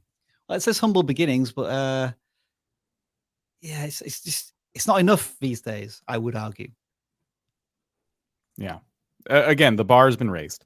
That's all it is. I mean, you're already competing against people who play Sons of the Forest, who, you know, have been playing games for a long time, millions of subscribers, blah, blah, blah. But you can totally stand out still. And you did already. Like, you've already proven that to yourself. But you kind of reverted back to the standard Let's Play content. And there's nothing necessarily wrong with that, but it's just not going to bring the growth that you want to see. Mm-hmm. Some big views there, but I don't know if these are just cutscenes from The Last of Us or like some commentary on those cutscenes. But that was something different, and I got a lot of views. If it isn't just taking content from the game and you're adding transformational value, that should definitely be something that you might want to revisit, because the titles make them a little intriguing. Right. Okay, before we go any further, I'm just realizing what time it is. We better look at all of these super chats we've had in the meantime. Dan, how many have we got? Oh my goodness, we've got quite Plenty. So let's try and go through these as efficiently as possible. QJ Cosmic, thank you for the $5. Shorts get 95% retention, 70% plus view to swiping, yet they're still at 2 to 4K views. What am I missing? I haven't worked out the views to swipe ratio right now, because Dan was just showing me his analytics, and they're currently better than Jake Fellman's. So I don't know what that means. Shorts retention 95%. That isn't actually that amazing. Like, I would say most of the top creators are getting 150% plus audience retention. But it could be other factors. It could be the topic isn't that exciting to the audience, or you just haven't built out the audience potential and discovery potential yet, and that may take time. But this is one of these ones where it's difficult to answer without looking into the channel a little bit more. It could also be, and we haven't seen the channel, like, is your topic pretty niche? Like, maybe you've hit the ceiling, like YouTube found all the viewers it's going to find for now for that particular topic. But again, shorts can be pretty volatile still, super hard to tell. But I would be trying to get over 100% retention if possible. I think, is this Philo Rogue who's replying to what we were talking about earlier? So they do 3-hour live streams every 3 days. 3 hours. Maybe do a 1-hour live stream every single day or every other day as an idea. Yeah, I mean, I found 2 hours is like a really comfortable place in terms of like what I can handle before I want to fall asleep. Now, how do you pivot? I can only say that as Ross from Friends. A channel that is already gaming related, mainly gaming reviews, to a fully fledged gaming channel that does gameplay. New channel or pivot? Dan, what do you reckon? Okay, so wait, the channel is already gaming related. So no, I wouldn't do a new channel. Like, okay, so I would do a new channel if you were doing games about Zelda, and then you're like, or videos about Zelda, and then you're like, okay, well, I'm tired of Zelda. Now I want to play Modern Warfare 2. That to me feels like two totally different audiences. But if you feel like you're going to be doing gameplay on games that are similar to what your viewers are already coming to you for, I don't think there's a necessary reason to like start a new channel. We saw a channel earlier today that was playing Crash Bandicoot and Spyro pretty much consistently just throughout their long form videos. But when we clicked on their live streams, they were playing all sorts of games over on their live stream side. And they were still, I would say there was still some crossover there between Crash and Spyro and what those viewers might like, but they used live streams to kind of supplement, like, I want to do some regular gameplay. And that's how they did it. So there's plenty you could do. Again, we'd have to kind of see the channel. It's called Caffeine and Console. So I kind of wonder if you're covering gaming from like a more macro perspective, like you're talking more about the tech involved, the consoles, and now you want to actually play games. That to me might feel like a different channel. Like, but I don't know. You could just test doing live streams too. It's when we get questions like this, it's always so hard to answer that seeing the channel. But I hope there was something in there that kind of sets you on the right path. I would ask the question, what does a fully fledged gaming channel mean? Because that almost sounds like the creator doesn't know what they want to do in terms of gaming. It's like very broad. And so are they going to be able to find their own particular audience and niche within gaming? Yeah. You'd still might just be the way that it was phrased, but that worries me a bit. It sounds very broad and vague to me. Yeah, I feel like there's this perception in that comment that maybe you feel like a full-fledged gaming channel is one that could play anything they want and it doesn't matter because people are coming there for like that person's personality. That's always somewhat true. However, even some of the bigger channels I've seen, and the one I use as an example all the time is Let's Game It Out. they're always playing a similar type of game. Every video seems to be about a new game, but they're always similar in the sense that they can break them. Like, that's the whole point of that channel. I'm going to take a game, I'm going to make a mockery of this game. And so their audience is coming back for the chaos and the confusion. They're not necessarily, they don't care what game is being played. They assume that Let's Game It Out is playing a game that is going to bring the chaos. So what is that for you? What is the through line for your content? Because that's really what gets people coming back if you want to play a lot of different things on one channel. This next one, I don't know if we're qualified to answer this, and it terrifies me as a question, so I'm going to throw it over to Viper. This person has years of experience cutting videos, making thumbnails, creating video ideas, basically being a producer for a channel, I think. Everything but maybe filming the content and being in front of camera. And they've done it for a 1 million sub channel. They want to start their own channel. Should they start making everything perfect from the start? No. See, what you are currently suffering from, and what I think the correct term is analysis paralysis. You want everything to be perfect off the jump because you've seen bigger channels do that. But you have to remember that it took those bigger channels years to get to that point where they're operating at now. They didn't operate like that when they were first starting out. And if you all don't believe me about bigger channels and how they had to work their way up, go look at Mr. Beast's first video. Go look at Marquette Brownlee's first video. Go look at Logan Paul's first video. I promise you, they look nothing like they look today because it took those creators years to get to where they are today. So start off with what you have. Learn how to properly film, light, learn how to properly deliver your content, get your style and flow down on camera. And then as you start to grow a little bit, then maybe upgrade equipment or try to get more dialed in with the gear that you want to use. But when you're first starting out, just get the craft down first. Understand the craft and what it takes to grow a channel first before you worry about the gear that you need. I assume if they have all this experience, they're already going to be probably pretty sharp videos, like already.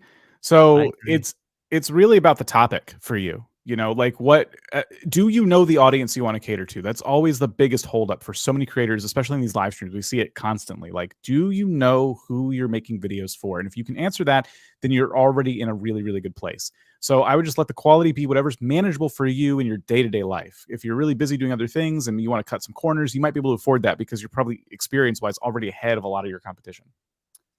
I'm trying to read underneath the question, and I may be completely wrong about this, but is this a cry for help about confidence? Like, I'm wondering if this person is maybe so afraid of failure or getting it wrong first time that they don't want to publish that first video. I don't know. I could be completely wrong. It just sounds like an undertone. Everybody's first video suck. Yeah. There's no way around it. And this person may think that their first video sucks, but as Dan says, they probably have already all of these innate skills already. That to the viewing audience, it's probably going to be really good and really cool. So I think what all of us are trying to say is just get something out there. Like, it doesn't have to be perfect. Think about the 80-20 rule. Like, you can probably get 80% perfect, and it won't take you that long. And then at least you've got some data, you've got some feedback, and you can go again with the next video. I'm going to try my best to pronounce his channel name. Bonsai for Alfanga Holger Auster Steiermark. Greetings from Styria. I don't know where that is either, but thank you for the €2. Sonny Gaming loves hanging out with us. We love hanging out with you. Thank you for the super chats. No Trace Studios. Can a variety channel work if you used organized playlists? YouTube is okay. So imagine you subscribe to a channel. And you could probably relate to this. You probably subscribe to some channels. Why did you subscribe to the channel? What was it about? If they suddenly posted videos that were nothing like what you subscribed to, what's your first reaction? It's probably not anger. It's probably not frustration. It's probably just meh. And you're going to scroll past it. That's what tends to happen. There are certain things that people will subscribe to you for, and you'll do other things, and they're not going to captivate the same audience. That's why us, like min-maxers, we want people to grow as fast as possible and as efficiently as possible. So we say focus on one thing. You can certainly use playlists to try to break things up, but it ends up kind of confusing this community that you're kind of building, who subscribe to you for one thing, And then you keep pivoting to all these different topics, like cars one day, cooking the next. And they're like, I don't know, my head is spinning. I don't know what this channel's about. And they're not thinking too deeply on it. They're just not clicking on the videos. And so you're going to have videos with 1,000 views and videos with 10 views. And you're going to be like, I'm capable of getting 1,000 views. What the heck?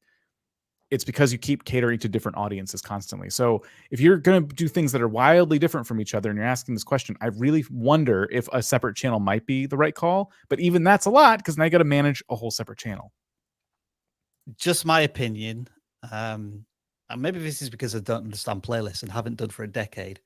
I have never seen playlists make or break a channel. Like the amount of traffic we get from playlists, I think, is under 2%.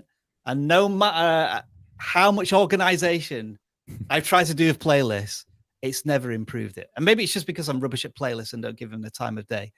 If you're a variety channel, some videos are going to get tons of views, some videos aren't.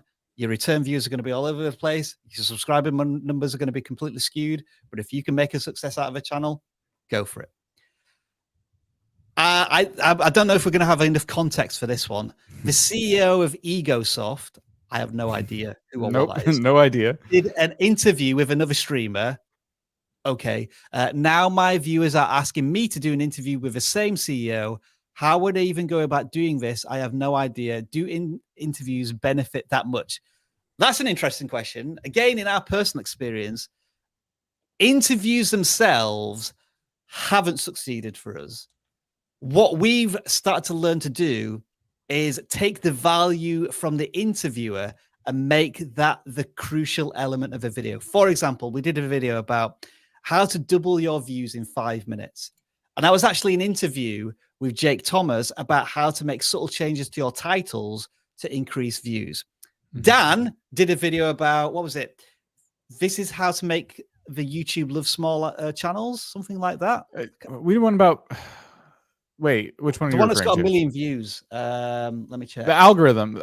Yeah. That wasn't necessarily an interview that I conducted, but it was done within vidIQ's house, and we took clips from that and turned that into a video. You know, really focused on the value. You could also take clips from these interviews and like turn those around into their own bite-sized nuggets of valuable information. That helps a lot. So you could take that one piece of content and repurpose it. I would go in with that plan personally. Viper, you interview people every single week. What are your thoughts? So my question to the creator is, do you normally do interviews, or would this just be a one-off? Great because question. if it's just a one-off, you have to be careful about listening to the vocal minority. Because brilliant point. Yeah, they might want you to interview them in person, but then when you put that interview on the channel, they don't show up because they're the vocal minority, and most people are there for your regular content. But like Dan said, what you can do is you can do an interview and cut it up and take part from the interview and then make a video out of it, and then you could use the interviewee and let them have some screen time and have them share their highlighted points or whatever, and do that. So you could do it that way, but I don't know if I would be putting a whole interview on your channel if that's not what you normally do. Do all of it. I would put the whole interview up if you want, but make 10 other videos with it. Break up into clips and then full video later in the week and just pop, because it won't hurt anything at that point. Or thinking about playlist, Dad, they could put it in a podcast playlist, because you see these cropping up and we have no idea what they do or how they benefit a channel, but we're seeing them. And quite frankly, podcast playlists terrify me. I mean, playlists terrify me themselves, but podcasts on YouTube terrify me even more. But Tim Schmoyer knows how to use them, podcasts on YouTube, and he will have lots of valuable information on the Video Creators channel about that. We need to get a move on, don't we? Mindful Mental, thank you for the $1. Paint Crush with Christy Rice. I'm finding exceptions to some thumbnail rules apply to our education channels. Absolutely. There are always exceptions to any rules, especially YouTube. 100%. Whatever they are, adopt them and turn the volume up to 11 on them. Because, like, for example, in like dollar haul, shopping haul, and beauty halls, they kind of have these mosaics of thumbnails where they're trying to include tons of stuff on the film, like 10, 20 items. And we always think that looks like appalling and cluttered, but it's a part of the genre and it really works in that space. Yep. Stephen, Inks, Meditation and Hypnosis. Aloha, I hit 1,000 subscribers. Congratulations. And was monetized yesterday. Way grateful for all of your help. We will claim 1% of your future revenues if it was down to us. Please send us a check in the post because it's untraceable. Really Dad Alter. Let me try that again. Really Dad Alterna with 11 pens, whatever currency that is. I currently have vidIQ boost level. It's helped me a lot. But my question is, if I want to subscribe to vidIQ Max, I speak Spanish, but understand some English. Will I be able to use it? Absolutely. Yes. It's as valuable as these live streams. It is predominantly an English speaking community. But if you're getting value from Boost, these live streams, you'll get even more value from Max as well. How many more have we got to go through, Dan? Oh, still a few. I'm a gaming tech channel. I'm preparing a rebranding for my content to be more obvious from name and icon. Is it better to start fresh or rebrand altogether? When you say start fresh, though, is the rebrand not a fresh start for you? If you're meaning start fresh with a new channel, I don't think you need to do that. Just go with the rebrand. Yep. As far as I understand that question. The right time to rebrand is now, by the way. Like, you only keep growing larger, ideally. So hopefully, like, that's not holding you up. If you need to, you can make a community post or a video just explaining to people what's gone on with your channel, just so that they're aware that there's this rebrand, but you don't necessarily have to start all over again.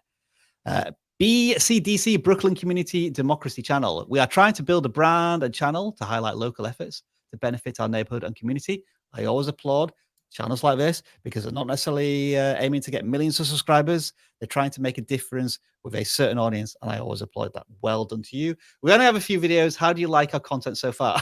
Well, we'd have to do channel audits, and super chats don't determine whether or not you get a channel. We see what you did there. We see what you did there. Nice try.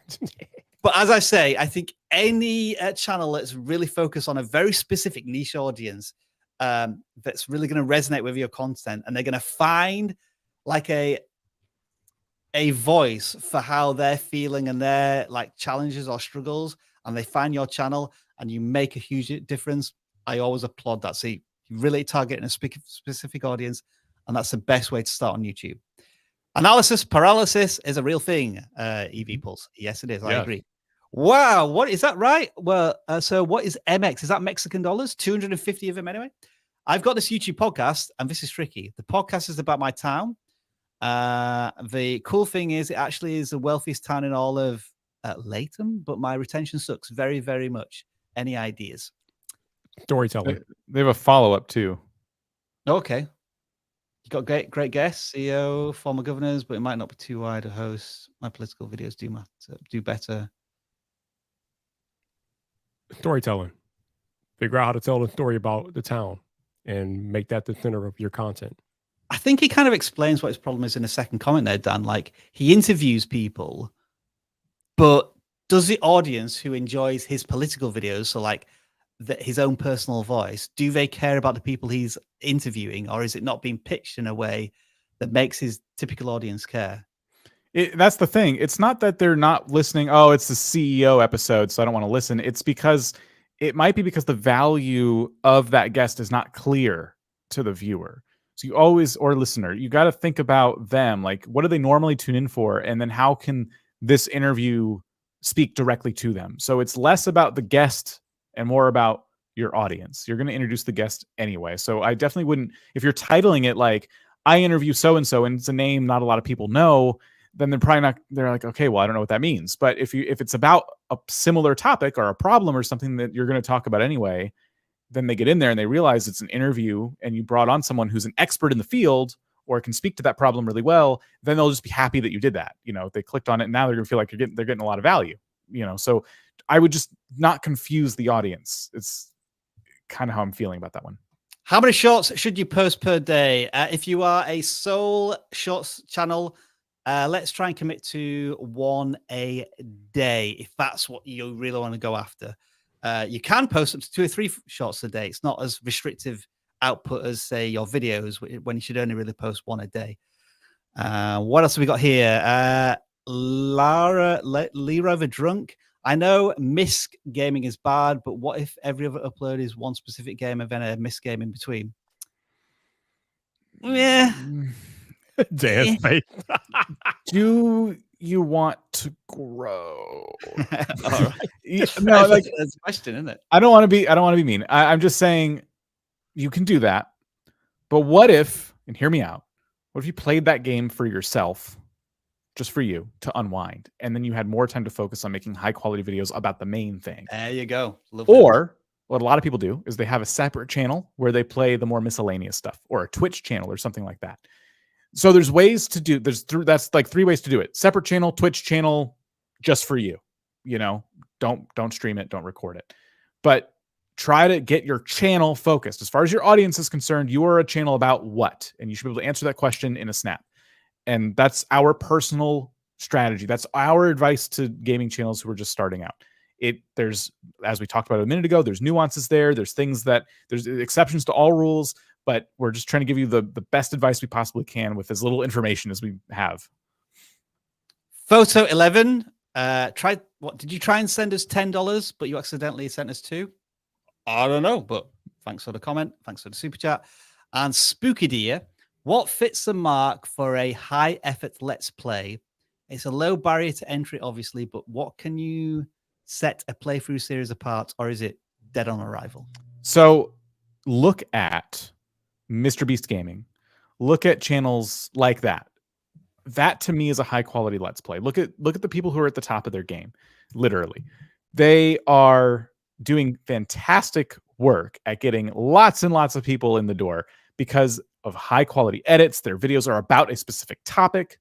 That's what we mean when we say high quality let's play. If you're just turning the camera, you don't know what you're doing that day, nothing's been planned out, and you're just going to play and react to whatever's happening. That's the low barrier to entry. That's the low bar that you're fighting against. So plan your videos. Make sure each one's about something specific. That's the answer. Why are you staring at me? I don't know which button I need to press next time. Is it okay? Hold on, let me see if I can help you. I've forgotten the controls. Yeah, there's a number of buttons now. We have a lot of new buttons. I think it's this one. All right.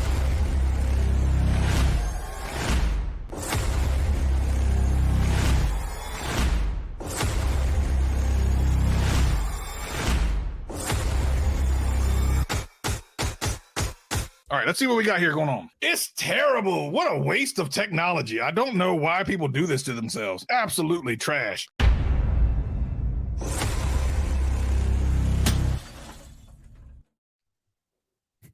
Yeah, welcome back, everybody. Listen, I got a big brontosaurus style bone to pick with the CEO Rob Wilson, as I was flammed and bamboozled, and it's not fair. 2 weeks ago, you heard that I sold 51% of vidIQ back to a mysterious member of the community in the UK, and I got flim-flammed. It was Rob Wilson. He came back. You all know the story. But little did I know that he flim-flammed me again as I was about ready to cash that delicious check and go live my life on some incredible island. This dude wrote out a check in shillings. I don't think British shilling exists anymore. How does that work? How many shillings is 85,000 shillings? Rob, what did you do? You got owned. So owned. This is ridiculous. 51%. I can't believe that of all things you would flim-flam the flim-flam man.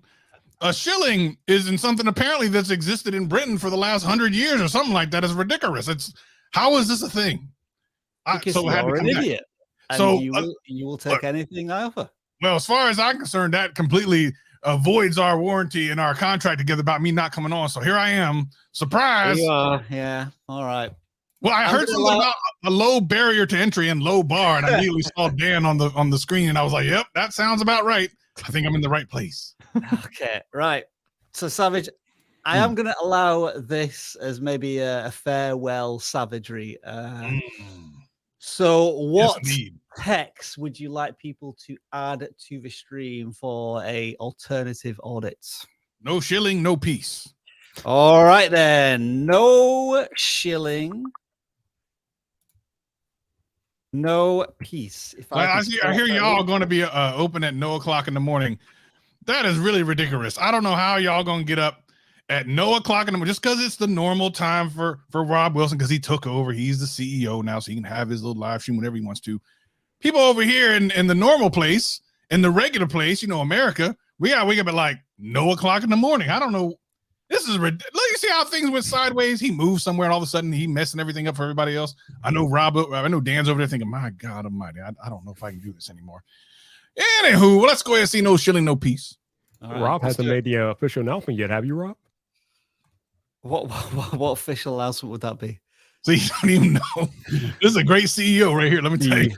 The schedule change? All right. No, not yet. Not yet. Yeah, you'd probably say something. These people are going to be trying to wake up at the wrong time next week. Anywho, what do we got here? We got vape train gaming. That's the right one. Yeah, it is. Okay. Vape train gaming. I guess What have you got to tell him, Savage? You vape on a train while you're gaming? I don't know if that's even legal. Can you vape on a train? I know about snakes on the train. Okay, let me see. Look at this text in this font. You can see it from miles away, and as blind as I am, I can read it. I can read it too. Look, easy something. Easy. What does that say? Really, my eyesight is really bad. I'll tell you, over the last couple of, whoa, let me tell you, it is really bad now. Let me see if I can read this. I get real close up. I make the screen real big. Hold on, let me make it real big. All right. Being a Bobby on a Lost Island. What is being a Bob on a Lost Island? What does that mean? Is that one of them reality TV shows? I've seen that before. I'm loving these comments. Keep them coming. Circuit chase with friends. I don't know what any of this is. Is this guy vaping right now? Because when he makes these videos, I don't know if they're about anything in particular. Look, I don't know what kind of wacky tobacco he's got in his vape, but we might need to go ahead and move on because we might find out about some stuff and we have to turn him into the authorities. Who next? Somebody's with you on this. Henry West is all for the shillings, Savage. Well, I got a lot of shillings. If you want to buy them from me, I'll you have now. Yeah, I mean, feel free. I'll send them over to you. Oh, I saw what's his name on there. Tough It Booby. Oh, okay. Game Gush Gamer. All right, Game Gush Gamer. See what's gushing out of this channel, on the game. You know those? Remember those? That candy you put in your mouth and it gushes. You know what would they call gushers, right? I wonder who thought of that. That's a really gross idea. Oh, look, this guy got a throw up sign over there. Let's see. Ranking all the best and worst pirate captains. Okay, we got a pirate website. Can you imagine doing a YouTube channel about pirates? I'm trying to understand. Listen, I'm kind of lost here. Who watches the videos about pirates anymore? Do pirates even have YouTube? Is Pirate Tube? Isn't that a thing? Is that one of them tubes?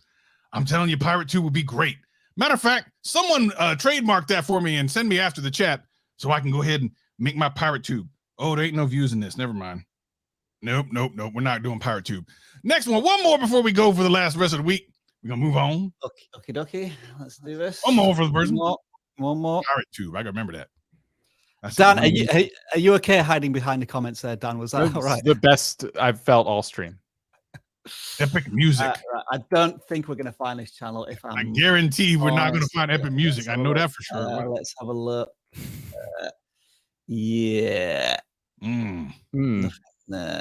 Let's sort by channel. There's a lot of channels that believe in themselves here. Yeah. They have the most epic music.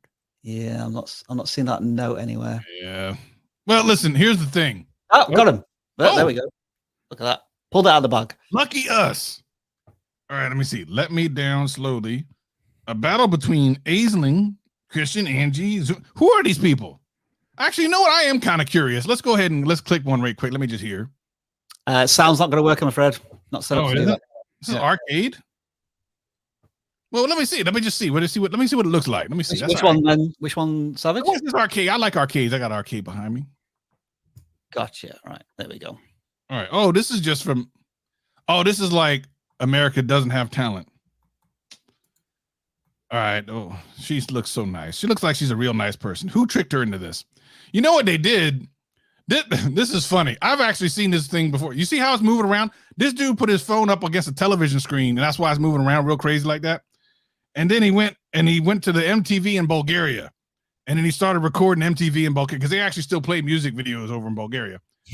And and he just takes it right from, he just ripped and puts it right on YouTube. Look at it. And then from the Netherlands apparently has MTV as well.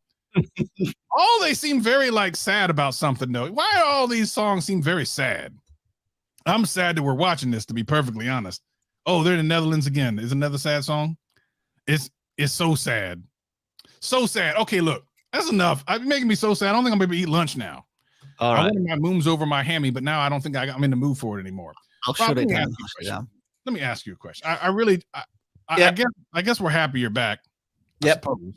So what goes on now that you've taken back over? What's going on with these live streams? I know you're making all these changes. What's going on now?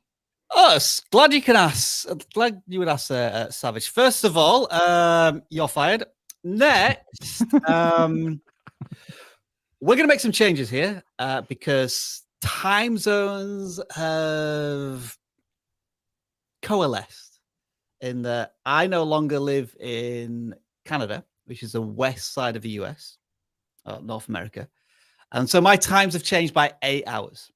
So I used to do these live streams between 11 a.m. and 1 p.m. my time. Right now, for me, it is actually past 9 p.m. And I'm going to be honest with you, folks.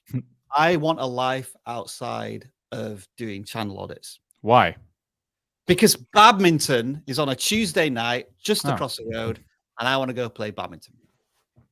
Now, the actual real reason is when we publish our videos, we have a lot of people watching them. And so we want to try the live streams at the same time. So starting from next week, we're going to test bringing the live streams 4 hours forward. So we just went live at 7 p.m. GMT. Next week, we're going to go try a live spot at 3 p.m. to 5 p.m. GMT. For you, Dan, that's 10 a.m. to noon. And for everybody on the west coast of North America, it's 7 a.m. to 9 a.m. And we're just going to try it. And we're going to see what happens. Because we've been doing this for a long time. And we want to try and mix things up.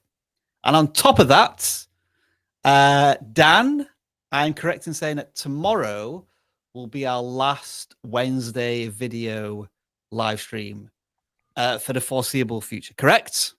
Yeah, that's another thing we're going to test. We are going to test out putting out an upload that day rather than a live stream, which should be pretty interesting. So we'll see. We'll see how it goes. Anything can change back when we're running tests on the channel. You guys know how it is. But we're always telling you guys, hey, test things because it's not going to hurt. So yeah, we'll see what happens. We appreciate that this may not be convenient for some of you, but it may be convenient for a lot of people who aren't joining these live streams. We don't know. We're going to test it. As you know, we leave these live streams up so you can watch them as a replay when they're not live. Your channel still may get audited if you fill out the form before we go live. So make sure to continue to do that. And we just appreciate your support as we test these little changes on the channel. Viper, it has been an honor and a privilege, as always, to have you on board. I think we need to do another podcast at some point. I want to get back on there. Yeah. So let's find a topic to talk about and get us on Tube Talk. Do check it out. Viper does. I think you've been doing it for about a year and a half now, and you've talked to probably 100 different people across the industry at this point.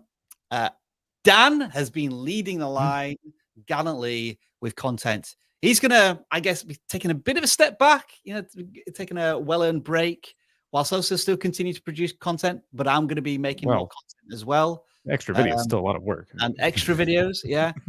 And Dan, I think you'll be hosting tomorrow's live stream. I'll try and join if I can, but who knows? I have just got a PS5. I do want to play God of War Ragnarok. We'll see what happens. And I'm just dragging this out now when I could be ending this live stream because I want to go watch Happy Valley. What an amazing drama that is. I've only just discovered it. Awesome stuff. And that's what I'm going to end with. Watch that show while I try and find the outro. That actually rhymed. Where are we? There we are. Wave, everyone.